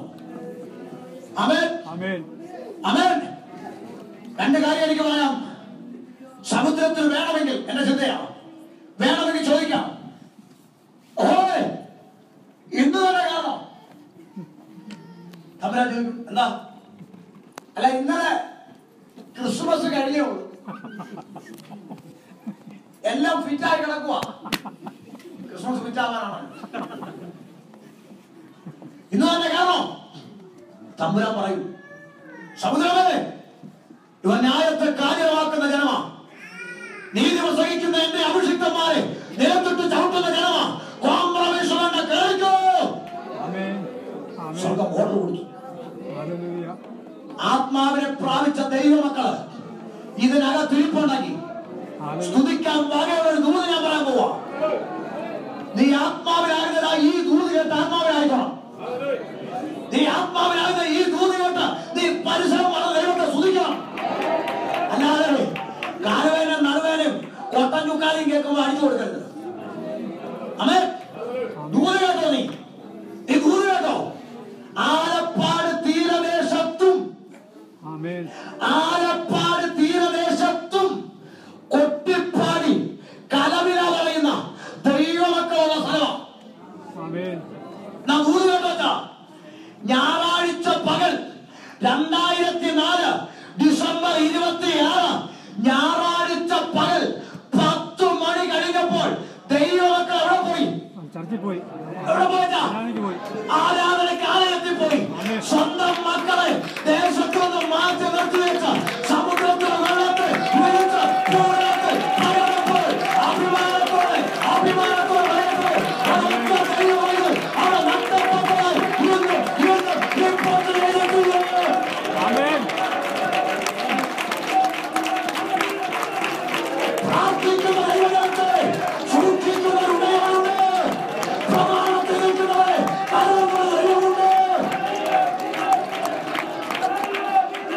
Praise the Lord. കരയണമെന്ന്. ഇനി ഏതെങ്കിലും ഒരു പെന്തിക്കോസ് എന്ന പേര് വെച്ചവൻ പോയിട്ടുണ്ടെങ്കിൽ അവൻ ആരായിരിക്കും അറിയാവോ?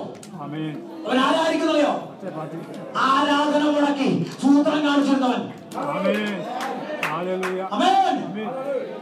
ഞായറാഴ്ചയായിരുന്നു കുഞ്ഞേ. Praise the Lord. പ്രമാണത്തിരിക്കുന്നവനെ കരുതുന്ന ദൈവമുണ്ട്. ഇതിനകത്തിരിക്കുന്ന ചിലരെങ്കിലും തിരിച്ചറിഞ്ഞോളും. ദൈവിക ന്യായവിധി ഈ പട്ടണത്തിൽ സ്വതന്ത്രയുടെ നേരെ ആഞ്ഞടിച്ച പോലെ ദൈവിക കോപം ഈ പട്ടണത്തിന് നേരെ ആഞ്ഞടിക്കുമ്പോൾ നീതിമാനായ ലോകത്തിനെ പിടിച്ചു വലിച്ചിറക്കി മാറ്റി നിർത്തിയതുപോലെ നീ പ്രമാണത്തിരിക്കാൻ തയ്യാറാണെങ്കിൽ നിന്നെ തമ്മിൽ വലിച്ചു മാറ്റി നിർത്തും. ഈ ന്യായവിധിയെത്തുന്ന നിന്നെ പിടിച്ചിറക്കി മാറ്റി നിർത്തും, വലിച്ചിറക്കി മാറ്റി നിർത്തും. അവൻ കരുതിക്കൊള്ളും. നീ പ്രമാണത്തിരിക്കും.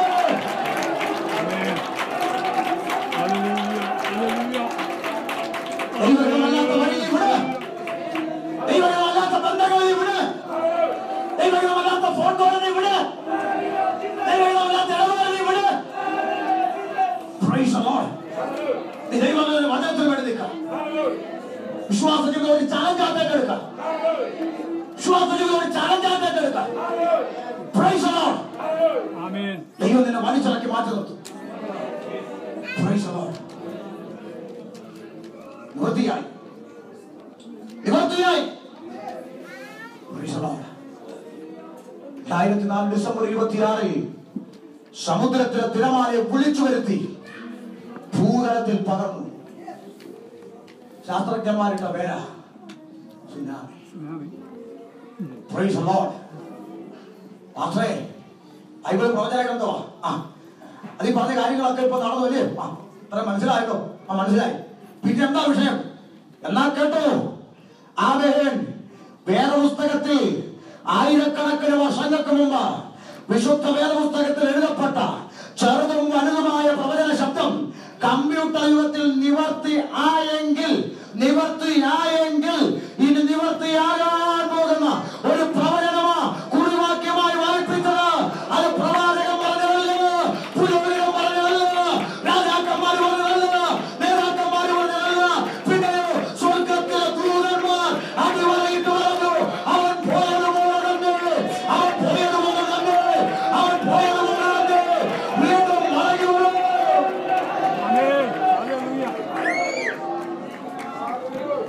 Praise the Lord. Praise the Lord. ഇനി നിങ്ങൾ പറയണം മറുപടി.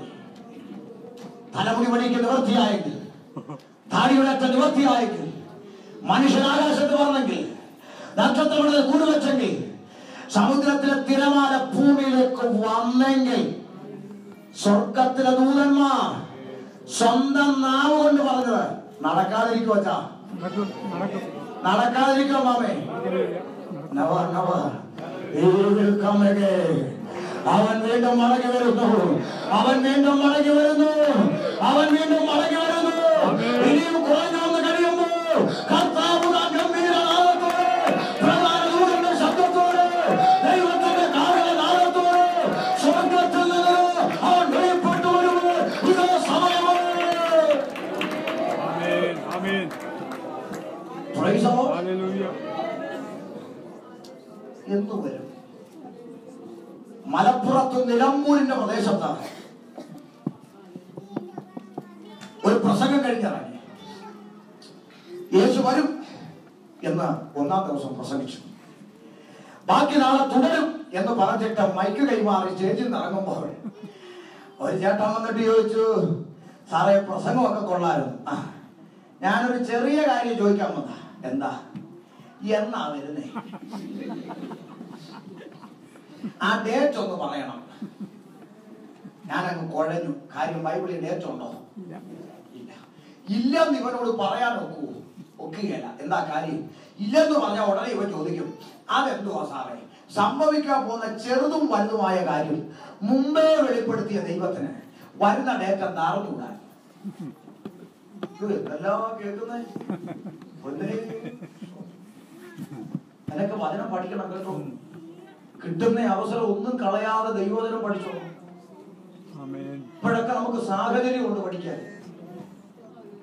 എന്ന് പറഞ്ഞാൽ സമുദ്രത്തിന്റെ ഒരറ്റം മുതൽ മറ്റേ അറ്റം വരെ ഉഴന്ന് ചെന്ന് വായിച്ചിട്ടില്ലയോ?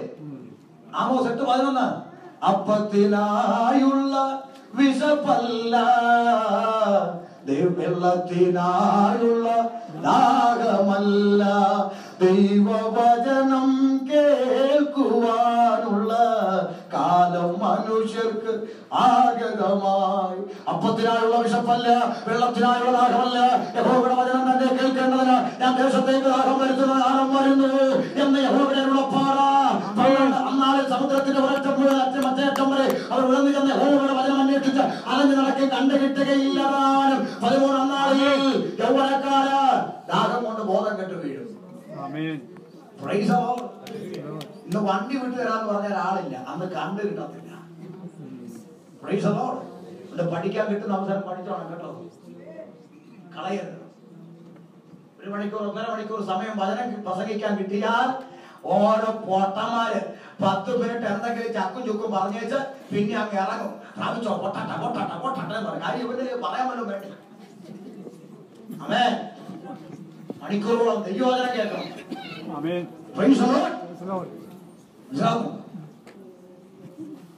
ഇപ്പൊ അഴിക്കാൻ തലവേദനയാ, ഒന്ന് പ്രാർത്ഥിക്കണം പറഞ്ഞ് അടുത്തോട്ട് വരും. ഇപ്പൊ തൊടാൻ പോവാ, തള്ളിയിട്ട് നടുവേദന കൂടെ ഉണ്ടാക്കി. പിന്നെ ഈ പാവപ്പെട്ട ഭർത്താവ് ആ വീട്ടിൽ കൊണ്ടുവന്ന് അനുഭവിക്കുന്നു.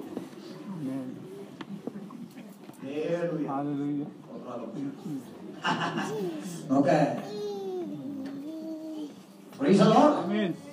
ശ്രദ്ധിക്കണേ. എന്തുവരും സംഭവിക്കാനുള്ളതെല്ലാം മുമ്പേ എഴുതി വെച്ച ദൈവത്തിന് സംഭവിക്കുന്ന ഡേറ്റ് അറിയത്തില്ല എന്ന് ചോദിച്ചാൽ കുഴയും.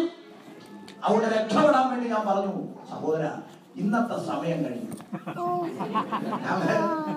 ഇനി നാളെ വൈകിട്ട്, നാളെ കർത്താവ് വന്നില്ലെങ്കിൽ ഞാൻ വരും, ഇതിന്റെ ബാക്കി പ്രസംഗിക്കും. അപ്പോ സഹോദരനെ കേൾക്കാം. അതുവരെ ഒന്ന് ക്ഷമിച്ചുകൂടെ? വീട്ടിൽ ചേച്ചി പിള്ളേരും ഒക്കെ ക്ഷമിക്കുന്നില്ലയോ? അവിടെ സീരിയലുകാരൻ തുടരുന്നിട്ട് കഴിയുമ്പോ പിറ്റേ സന്ധ്യ വരെ എന്തായി അവർ ക്ഷമിക്കുന്നു. ആരും കൈവക്കല്ലേ, ഏറ്റെടുക്കും എന്റെ കാര്യം. അപ്പൊ കേക്കണേ. അപ്പൊ പുള്ളി പറഞ്ഞു, എന്നാ നാളെ വൈകിട്ട് ഞാൻ വരും, എനിക്കറിയണം എന്നാ വരുന്നത്. പുള്ളി അങ്ങ് പോയി. എന്റെ ദൈവമേ, എനിക്കന്ന് ഉറക്കമുണ്ടോ? ഞാൻ ദൈവസന്നിധി ഇരുന്നു, നിലമ്പൂരിന്ന് പെട്ടെന്ന് എങ്ങാനും ട്രെയിൻ ഉണ്ടോ? ചാടിക്കറി പോവാൻ വെക്കുവോ? പ്രസംഗം തീരാതെ ഒരു വണ്ടിക്കൂലി തരുവോ? കയ്യെ കാശ് വല്ലതും ഉണ്ടോ? ആകെപ്പാട് വേരാറായി. അപ്പൊ രാത്രിയിൽ കർത്താവ് തന്നെ മുട്ടുകുത്തി പറഞ്ഞു, കർത്താവേ ഇന്ന് വരെയും പഠിച്ച ഡിഗ്രി ഒന്നും ഇല്ലല്ലോ, അതുകൊണ്ട് ഇതും കൂടെ ഒന്ന് പറഞ്ഞതാ. നാളെ ഞാൻ അവനോട് എന്ത് പറയും? പരിശുദ്ധാത്മാവ് ഞാൻ നിന്റെ മേൽ ദൃഷ്ടി വെച്ച് നിനക്ക് ആലോചന പറഞ്ഞു തരാം. ദൈവം കള്ളം പറയത്തില്ലെന്ന്. നിങ്ങൾ എന്നോട് ഒരു ശബ്ദം പറഞ്ഞ ജീവിതത്തിൽ ദൈവം ചെയ്ത ഏറ്റവും വലിയ അത്ഭുതം എന്താണ്? നിങ്ങൾ ഏത് പാരാത്രി വിളിച്ചു ചോദിച്ചാലും ഞാൻ പറയും ഒറ്റ അത്ഭുതം, ഞാൻ ഇങ്ങനെ നിന്ന് വചനം പ്രസംഗിക്കും. ഞാൻ എന്റെ ബൈബിൾ തുറന്നിട്ടില്ല, ഇവിടെ കുറിച്ച കുറിപ്പുകളൊന്നുമില്ല. പറഞ്ഞതെല്ലാം പുസ്തകത്തിലില്ലേ? അതാ അത്ഭുതം. ഒരു 6 മാസം പോലും ബൈബിൾ കോളേജിൽ പഠിക്കാൻ ഭാഗ്യം കിട്ടിയിട്ടില്ല. ഈ വർഷമെങ്കിലും നാട്ടിൽ പോയി പഠിക്കണമെന്നാണ് വിചാരിക്കുന്നത്. എന്റെ കാര്യങ്ങളൊക്കെ ചെയ്തു വെച്ചപ്പോ ഏകദേശം. സ്വതന്ത്രം. അപ്പൊ പറഞ്ഞതിന്റെ താല്പര്യം ഇതാ അത്ഭുതം. പരിശുദ്ധാത്മാവ് വാക്കുപാലിക്കും, ദൃഷ്ടി വെച്ച് ആലോചന പറഞ്ഞു തരും.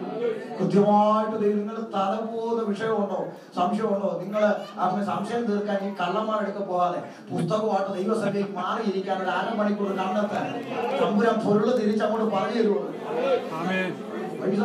ചാണ്ടിപ്പാസം കൂടെ ഞാൻ ചില ആഴ്ചകൾ താമസിച്ചു. എന്നോട് ചോദിച്ചു, ഇതൊക്കെ എപ്പോഴായി പഠിക്കുന്നത്? ഞാൻ പറഞ്ഞു, എന്ത് വെച്ചാൽ മുറിക്കാതെ ചുമ്മാ കുറ്റി അടച്ചിരിക്കുമല്ലോ, കിട്ടുന്ന സമയമൊക്കെ. ഞാൻ ഇന്ന് വരെ എന്നെ താമസിപ്പിച്ച വീട്ടുകാർ ജെയിംസ് അച്ചാൻ അറിയാം, ചാണ്ടിപ്പാസൊക്കെ അറിയാം, വേറെ ഇവിടെ ആരുടെ വീട്ടിൽ താമസം അറിയത്തില്ല.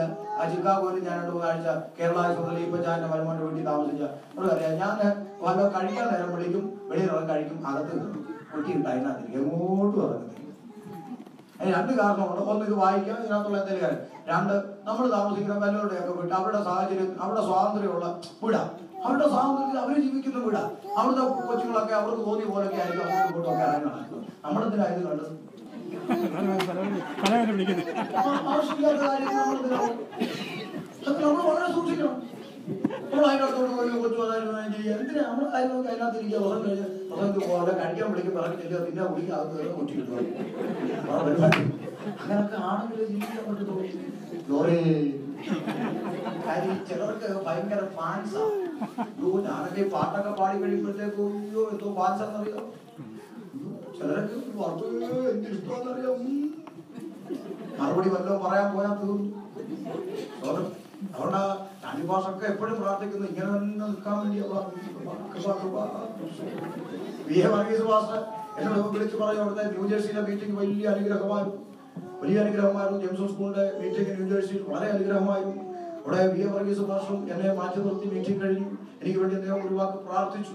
കണ്ണുനീരോടെ എന്നോട് പറഞ്ഞു ആമേൻ. സജിത്ത് വളരെ ശക്തമായി ദൈവവചനം പ്രസംഗിച്ച് ഈ മനുഷ്യന്റെ അടുത്ത് വന്ന് വളരെ ആലോചനകളൊക്കെ ചോദിക്കുകയും അഭിപ്രായം ചോദിക്കുകയൊക്കെ ചെയ്ത ഒരു ചെറുപ്പക്കാരനാ പുള്ളി. ഇന്ന് ഈ നിലയിൽ പോയപ്പോൾ എന്റെ മകൻ പിന്മാറിപ്പോയ വേദനയാ എനിക്ക് ആ മനുഷ്യൻ പറഞ്ഞു. എന്നോട് പറഞ്ഞു കുഞ്ഞെ ഈ ഒരു അനുഭവത്തിൽ തല പോയാലും ഇത് വിട്ട് ഒരു കളിക്ക് നിൽക്കരുത്. ഇങ്ങനെ തന്നെ പ്രസംഗിക്കണം, ഇങ്ങനെ തന്നെ അവസാനം വരെ നിൽക്കണം, ഒരിക്കലും കുറയരുത് എന്ന് പറയുവാനിടയായി. അങ്ങനെയാണെങ്കിൽ പല കാര്യം നമ്മൾ ശ്രദ്ധിച്ചേ പറ്റും. പോട്ടെ, ഞാൻ വിഷയത്തിലോട്ട് മടങ്ങി വരട്ടെ. ശ്രദ്ധിക്കണമേ. ആമേൻ. ഞാൻ മുട്ടുകുത്തി കർത്താവേ എന്ന് വരും, നാളെ ഞാൻ എന്ത് മറുപടി പറയും, എനിക്ക് പറഞ്ഞു തരണം. ദൈവസന്നിധിയിൽ മുട്ടുകുത്തി ഞാൻ ദൈവസന്നിധിയിൽ കണ്ണടച്ച് വിഷയത്തിനായി ധ്യാനിക്കുകയും പ്രാർത്ഥിക്കുകയും ചെയ്യുമ്പോൾ എന്റെ ചിന്താമണ്ഡലത്തെ ദൈവം പലവിധമാകുന്ന ചിന്തയിലേക്ക് കടത്തിവിടുക. ആമേൻ. എന്നിട്ട് ഒരു ചിന്ത ദൈവം എന്നോട് ഇങ്ങനെ പറഞ്ഞു. എന്നോട് പറഞ്ഞു കുഞ്ഞേ, അന്ന് ആ സമയത്ത് ഇപ്പൊ 2015 അന്ന് 2013 എന്തോ എന്നോട് പറഞ്ഞു കുഞ്ഞേ 2013 ഡിസംബർ മാസം 30-ാം തീയതി വൈകിട്ട് 4 മണിക്ക് ഞാൻ വരും എന്ന് ഈ പുസ്തകത്തിൽ എഴുതിയിരുന്നെങ്കിലോ എന്നൊരു ചിന്ത എന്റെ അകത്തോട്ടിട്ടു. അപ്പൊ ഞാൻ ആത്മാവിൽ ദൈവത്തോട് ചോദിച്ചു എങ്കിലോ. അപ്പൊ കർത്താവ് പറയാ എങ്കിൽ നിന്റെ പ്രസംഗം കേൾക്കാൻ ഒരെണ്ണം ഇവിടെ വരുത്തില്ല. അപ്പൊ എനിക്ക് മനസ്സിലായില്ല. ഞാൻ ചോദിച്ചു കർത്താവ് എനിക്ക് മനസ്സിലാകുന്നില്ല. ദൈവം എന്നെ ഇങ്ങനെ പഠിപ്പിച്ചു. കുഞ്ഞെ ഡിസംബർ മാസം 30-ാം തീയതി വൈകിട്ട് 4 മണിക്ക് ഞാൻ വരുമെന്ന് പുസ്തകത്തിൽ ഉണ്ടായിരുന്നെങ്കിലോ ഈ ജനത്തിന് പള്ളി വേണോ, പ്രാർത്ഥന വേണോ, ആരാധന വേണോ, യോഗം വേണോ, വിശുദ്ധി വേണോ, വേർപാട് വേണോ, ഒരു ചുക്കും വേണ്ട. സകല കോമാളിത്തരവ് കാണിച്ച് തിന്ന് കുടിച്ച് അടിച്ച് പൊളിച്ച് മതിച്ച് കുടിച്ച് ഉരുണ്ട് പെരണ്ട് എങ്ങനെ അങ്ങനെ എന്ത് ചെയ്യാം, അങ്ങ് ജീവിക്കാം. എന്നിട്ടോ 2013 ഡിസംബർ മാസം 30-ാം തീയതി വൈകിട്ട് ഒരു 3:30-3:45 കൂട്ടത്തോടെ അങ്ങോട്ട് മാനസാന്തരപ്പെടുക. എന്തിനാ 4 മണിക്ക് പോട്ടെ. അപ്പൊ തമ്പുരാൻ പറഞ്ഞു കുഞ്ഞേ, ദൈവത്തിന് ഡേറ്റ് അറിയാഞ്ഞിട്ടല്ല എഴുതാഞ്ഞത്. പിന്നെയോ മനുഷ്യൻ ആരാ മോനെന്ന് തമ്പുരാന് നല്ലപോലെ അറിയാവുന്നതുകൊണ്ട് ആ ഡേറ്റ് എഴുതാഞ്ഞെന്ന് പറഞ്ഞു. പിറ്റേന്ന് ഞാൻ പ്രസംഗിച്ചു കുഞ്ഞെ, തമ്പുരാന് ഡേറ്റ് അറിയാനിട്ടല്ല എഴുതാഞ്ഞത്, നീ ആരാ മോനെന്ന് തമ്പുരാന് നല്ലപോലെ അറിയാം, അതുകൊണ്ടാണ് എഴുതാഞ്ഞത്. തട്ടത്തോടെ പ്രസംഗിച്ചു. അപ്പോഴടുത്തൊരു ചോദ്യം വരിക, പിന്നെ നിങ്ങളെങ്ങനെ അറിയും ഉപദേശി യേശു വരുന്നത് എന്നാണ്. അതിന് വഴിയുണ്ട്. അതെന്ത് വഴി? കാർമേഘം ഉരുണ്ട് കൂടുമ്പോൾ കറിയാച്ചം പറയും അറിയാമേ മുന്ന് പറക്കി അകത്തിലടി മഴ പെയ്യാൻ സാധ്യതയുണ്ട്. അച്ഛനങ്ങനെ മനസ്സിലായി. ഇനി ലക്ഷണം കണ്ടില്ലയോ? ലക്ഷണം കണ്ടപ്പോ അച്ചാച്ചന് കാര്യം പിടികിട്ടിയെങ്കിൽ യേശു വരുന്ന ഡേറ്റ് ബൈബിളിലില്ല. എന്നാൽ 2000 വർഷങ്ങൾക്കപ്പുറം എന്റെ കർത്താവ് ഒരു മലയിലിരിക്കുമ്പോൾ ആ വിഷയത്തെ കുറിച്ച് ഞങ്ങൾക്ക് പറഞ്ഞു തരണമെന്ന് പറയുമ്പോൾ കർത്താവ് പറഞ്ഞു കൊടുത്ത ലക്ഷണം ഈ 2015 കമ്പ്യൂട്ടർ യുഗത്തിൽ എന്നും സംഭവിക്കുന്നു എങ്കിൽ അവൻ വരും നിശ്ചയം. എല്ലാ അടയാളം പറയാൻ എനിക്ക് സമയം പോരാ. 2 പോയിന്റ് പറഞ്ഞാൽ മൈക്ക് കൈമാറാം. ശ്രദ്ധിക്കണം. ഒന്ന്, കർത്താവ് പറഞ്ഞു യഹൂദന്റെ നേരെ നോക്കി കർത്താവ് പറഞ്ഞു ഈ അത്തി തളിർക്കും വേനലെടുത്തെന്ന് അറിഞ്ഞോണം. വളരെ ശ്രദ്ധിക്കണം. അത്തി തളിർക്കുമ്പോൾ വേനലെടുത്തെന്ന് അറിയണം. യഹൂദനെ നോക്കി പറയുക. ചിലർക്കൊരു ചിന്ത വരും, പാസ്റ്ററെ അത്തി തളിർക്കുമോ, അതിനകങ്ങാണ്ട് കൊഴിഞ്ഞു പോയോ? ഈ കൊഴിഞ്ഞ മരം വലിയോ പിന്നെ തളിർക്കുന്നേ? നന്നായിട്ട് അറിയാലോ ന്യൂയോർക്കുകാർക്ക്. ഇനിയിപ്പോ കൊഴിയാൻ പോവല്ലോ. കൊഴിഞ്ഞ മരം വലിയോ പിന്നെ തളിർക്കുന്നേ? അപ്പൊ ഈ ഇസ്രായേൽ കൊഴിഞ്ഞോ? പിന്നെ ചരിത്രം പഠിപ്പിക്കുന്നവരിയ്ക്കുക. ചോദ്യ AD 70 കാട്ടാനകളെ കൊണ്ടുവന്ന വിഷയം ദേവാലയത്തിന്റെ അടിസ്ഥാനക്കൽ വരെ കുത്തിയിളക്കി കല്ലിന്മേൽ കല്ല് ശേഷിക്കാതെ ദേവാലയം പൊളിക്കപ്പെട്ടു. അത് ചരിത്രം. അന്ന് പ്രാണരക്ഷാർത്ഥം ലോകത്തിന്റെ നാനാഭാഗത്തേക്ക് ചിതറപ്പെട്ട യഹൂദൻ കൊല്ലത്തെ തങ്കശ്ശേരിയിലും എറണാകുളത്ത് ഫോർട്ട് കൊച്ചിയിലും വരെ യഹൂദൻ പാർത്തിരുന്നു എന്ന് ചരിത്രത്തിന്റെ നാളുകളിൽ കോറിയിട്ടിരിക്കുക. അന്ന് കൊഴിഞ്ഞ യഹൂദൻ പിന്നെ തളുത്തോപദേശി തളുത്തല്ലോ. എവിടെ? അതേ ചരിത്രം പറയുന്നു. 1948 മെയ് മാസം 14-ാം തീയതി UN-യുടെ അംഗീകാരത്തോടെ ഇസ്രായേൽ ഒരു രാജ്യമായി പ്രഖ്യാപിക്കപ്പെട്ടു. അത് തളുത്തു. തീർന്നില്ല. ഇന്ന് ലോകരാഷ്ട്രങ്ങളുടെ പേടി സ്വപ്നമായി ന്യൂനപക്ഷമായി ഇസ്രായേൽ പൂത്ത് തളർത്ത് വിടർന്ന് വേസ് നിൽക്കുമ്പോൾ വിളിച്ചറിയിക്കുന്ന യാഥാർത്ഥ്യം കാഹളമൊലിക്കാൻ സമയമാണ്. യേശുവിന്റെ അടുത്തടയാളം എന്നെ വരവെടുക്കുമ്പോൾ അമ്മയപ്പന്മാർ മക്കളെ, മക്കൾ അമ്മയപ്പന്മാരെ കൊല്ലിക്കും. അത് പറഞ്ഞ് ഞാൻ വാക്കുകൾ തുടരുന്നതാണ്. ബാക്കി നാളെ കർത്താവ് വന്നു കഴിഞ്ഞാൽ ആര് പോകും? പോകത്തില്ല. പോകാതെ കിടക്കുന്നവർക്ക് എന്തായാലും പറ്റാന. തിരുവനന്തപുരത്തുകാർ ചോദിക്കുന്നത് അങ്ങനെ. ഓ യാശു വരും, യാശു വരും, യാശു വരട്ടെ, നിങ്ങൾ അങ്ങോട്ട് പോട്ടെ, ഞങ്ങൾ ഇപ്പൊ പാടില്ല, എന്തായാലും പറ്റാൻ. ആമേ, എന്തായാലും പറ്റാനാണ് നാളെ അറിയാം. ആമേ, ശ്രദ്ധിക്കണേ. നാളെ ഇതിനോട് ചേർത്തുള്ള ലക്ഷണങ്ങളും വിഷയങ്ങളുമായിട്ട് നമ്മൾ വീഡിയോ സംഘം കണ്ടു തുടങ്ങും. വളരെ ശ്രദ്ധിക്കണം. ഒരു കാര്യം കൂടെ പറഞ്ഞു തന്നാം. നാളെ 7:15 മൈക്ക് എടുക്കുന്നത് നേരത്തെ നടണം. ആമേ, നാളെ ഞായറാഴ്ച ജോലി ശ്രദ്ധിക്കണം കേട്ടോ. ആമേ, നോക്ക്, അമ്മയപ്പന്മാർ മക്കളെ, മക്കൾ അമ്മയപ്പന്മാരെ കൊല്ലുന്ന കാലം. ശ്രദ്ധിക്കണം. അന്ന് യേശു 2000 വർഷങ്ങൾക്ക് മുമ്പ് ഇത് പറഞ്ഞപ്പോൾ, വളരെ ശ്രദ്ധിക്കണം, ഇത് പറഞ്ഞപ്പോൾ അന്നും നിങ്ങളെ പോലെ കുറെ അമ്മമാരുണ്ടായിരുന്നു അല്ലെ? അല്ലേ? അന്ന് ജീവിച്ചിരുന്ന അമ്മമാർ. അവർക്ക് വേണമെങ്കിൽ കൊടി പിടിച്ചൂടെ? യേശു നീതി പാലിക്കുക, ഞങ്ങൾ പ്രസവിച്ച കൊച്ചുങ്ങളെ കൊല്ലുമെന്ന് അതുകൊണ്ട് മലയാള മണ്ണ പഠിപ്പിക്കുന്നു പറഞ്ഞൂടെ? എന്നാൽ ഇന്നത്തെ അമ്മമാരോട് ചോദിക്കട്ടെ, പ്രസവിച്ച ഒരമ്മയും തന്റെ മക്കളെ കൊല്ലത്തില്ലെന്ന് പറയാൻ തന്നേലുള്ള ഒരമ്മ ഉണ്ടെങ്കിൽ എഴുന്നേക്കാവോ? കാര്യത്താ പ്രസവിച്ച ചോരക്കുഞ്ഞിനെ വാഷിംഗ് മെഷീനിട്ട് കൊന്നു കളഞ്ഞ അമ്മ, കരുത്തറുത്ത് വേസ്റ്റ് ബോക്സിലിട്ട അമ്മ, അലമാരക്കകത്ത് പൂട്ടി വെച്ച് കൊന്ന അമ്മ, യൂറോപ്യൻ ക്ലോസറ്റിന്റെ അകത്ത് ചോരക്കുഞ്ഞിനെ തലതിരികെ കയറ്റി കൊന്ന അമ്മ പത്രമാധ്യമങ്ങളിൽ കാണുന്നില്ലേ? ആലപ്പുഴക്കടുത്ത് അമ്പലപ്പുഴക്കടുത്ത് അപ്പോൾ ചോരക്കുഞ്ഞ് പറന്നു വീണു. പുഞ്ചിരിയോടെ പറന്നു വീണ കുഞ്ഞിനെ വാരിയെടുത്ത് അപ്പോഴും അമ്മ ഓടി ലക്ഷണക്കാരൻ എടുക്കുക കുഞ്ഞിന്റെ ഭാവി അറിയാൻ. ലക്ഷണക്കാരൻ ഞങ്ങൾ നോക്കിയിട്ട് പറഞ്ഞു, ബുധൻ ശുക്രനിലേക്കും ഭൂമി ഒവയിലേക്കും വ്യാഴം ശനിയിലേക്കും പോയതുകൊണ്ട് ഞായറാഴ്ച അവധിയാണ്. അതുകൊണ്ട് ഈ കുഞ്ഞ് ജീവിച്ചിരുന്നാൽ അപ്പന് ദോഷം, അപ്പന് ദോഷം. ഇത് കേട്ട അപ്പൻ കലി കൊണ്ട് വാഞ്ഞെത്തി ആ ചോരക്കുഞ്ഞിനെ കാലെ പിടിച്ച് തൂക്കി ശിവന്റെ തലയിലേക്ക് വീശി അടിച്ചു. ആലപ്പുഴക്കാർ അമ്പലപ്പുഴ പിഞ്ചു കുഞ്ഞ് അവൻ പിഞ്ചു തലച്ചോറ് പൊട്ടിച്ചു തറി ചോരക്കുഞ്ഞ് ലോകത്തു നിന്ന് മാറ്റപ്പെട്ടു. വാക്ക് ശ്രദ്ധിക്കണം. കുഞ്ഞ് ജീവിച്ചിരുന്നാൽ അപ്പന് ദോഷം. ഇപ്പൊ കുഞ്ഞെന്ത് ചെയ്തു? കുഞ്ഞെന്ത് ചെയ്തു? മരിച്ചു. അപ്പന്റെ സമയം തെളിഞ്ഞു. അത് ഉണ്ടതില്ല. മനസ്സിലായോ? ഇതാ ചില പൊട്ടത്തരങ്ങൾ കേൾക്കുന്നതിന്റെ അനുഭവം കേൾക്കുന്നുണ്ടോ? കുഞ്ഞ് ജീവിച്ചിരുന്നാൽ ദോഷയായിരുന്നു, ഇപ്പൊ ഉണ്ടയായി. അത്രേ ഉള്ളൂ. ഞാൻ കേട്ടോ, അമ്മയപ്പന്മാർ മക്കളെ കൊല്ലിക്കും. തലനരച്ചവരോട് ചോദിക്കാൻ അവര് പറയും, പണ്ട് പിതാക്കന്മാരുടെ കാലത്ത് അപ്പച്ചന്മാർ ഗേറ്റ് കടന്ന് ഇങ്ങോട്ട് വരുമ്പോൾ തൊണ്ട കൊണ്ടൊരു ശബ്ദം ഇങ്ങനെ കേൾപ്പിക്കത്തേ ഉള്ളൂ. പിള്ളേരോട് ഈ പപ്പ വരുന്ന അച്ഛൻ വരുന്ന ഓടി പാടി ഭൂമി കയറി അത് ടി വി ഒക്കെ ഓഫ് ചെയ്ത് എല്ലാം ഓഫ് ചെയ്ത് സീരിയലും സിനിമയൊക്കെ ഓഫ് ചെയ്ത് പാഠപുസ്തകമൊക്കെ എടുത്ത് ജനാല തുറന്നിട്ട് പപ്പ കേക്ക് ഉറക്കെ പഠിക്കും. പഴയ പദ്യമൊക്കെ 2ാം ക്ലാസ്സിലെ പദ്യമൊക്കെ എടുത്തത് പൂവിലുള്ള മൂപ്പടി പോലെ പുതലുണ്ട് കഴിഞ്ഞു. പഴയ പദ്യം 2ാം ക്ലാസ്സിൽ അതുമൊക്കെ എടുത്തു വെച്ച് അങ്ങോട്ട് അല്ലേ? അങ്ങനൊരു കാലം അല്ലേ?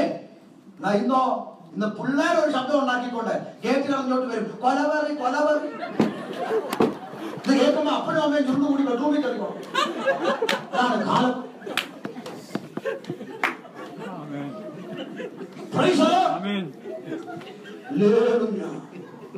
കേൾക്കുന്നുണ്ടോ? അമ്മയപ്പന്മാർ മക്കളെയും മക്കൾ അമ്മയപ്പന്മാരെയും കൊല്ലുന്ന ഒരു കാലത്തിലാണ് നമ്മൾ ജീവിച്ചുകൊണ്ടിരിക്കുന്നത്. നാം തിരിച്ചറിയണം, കണ്ണു തുറക്കണം. മിണ്ടാപ്രാണിയായ ഒരു കോഴി പോലും മിണ്ടാപ്രാണിയായ ഒരു കോഴി പോലും ഒരു മുട്ട ഇട്ടാൽ എന്ത് ചെയ്യും? എന്ത് ചെയ്യും രമ്യെ?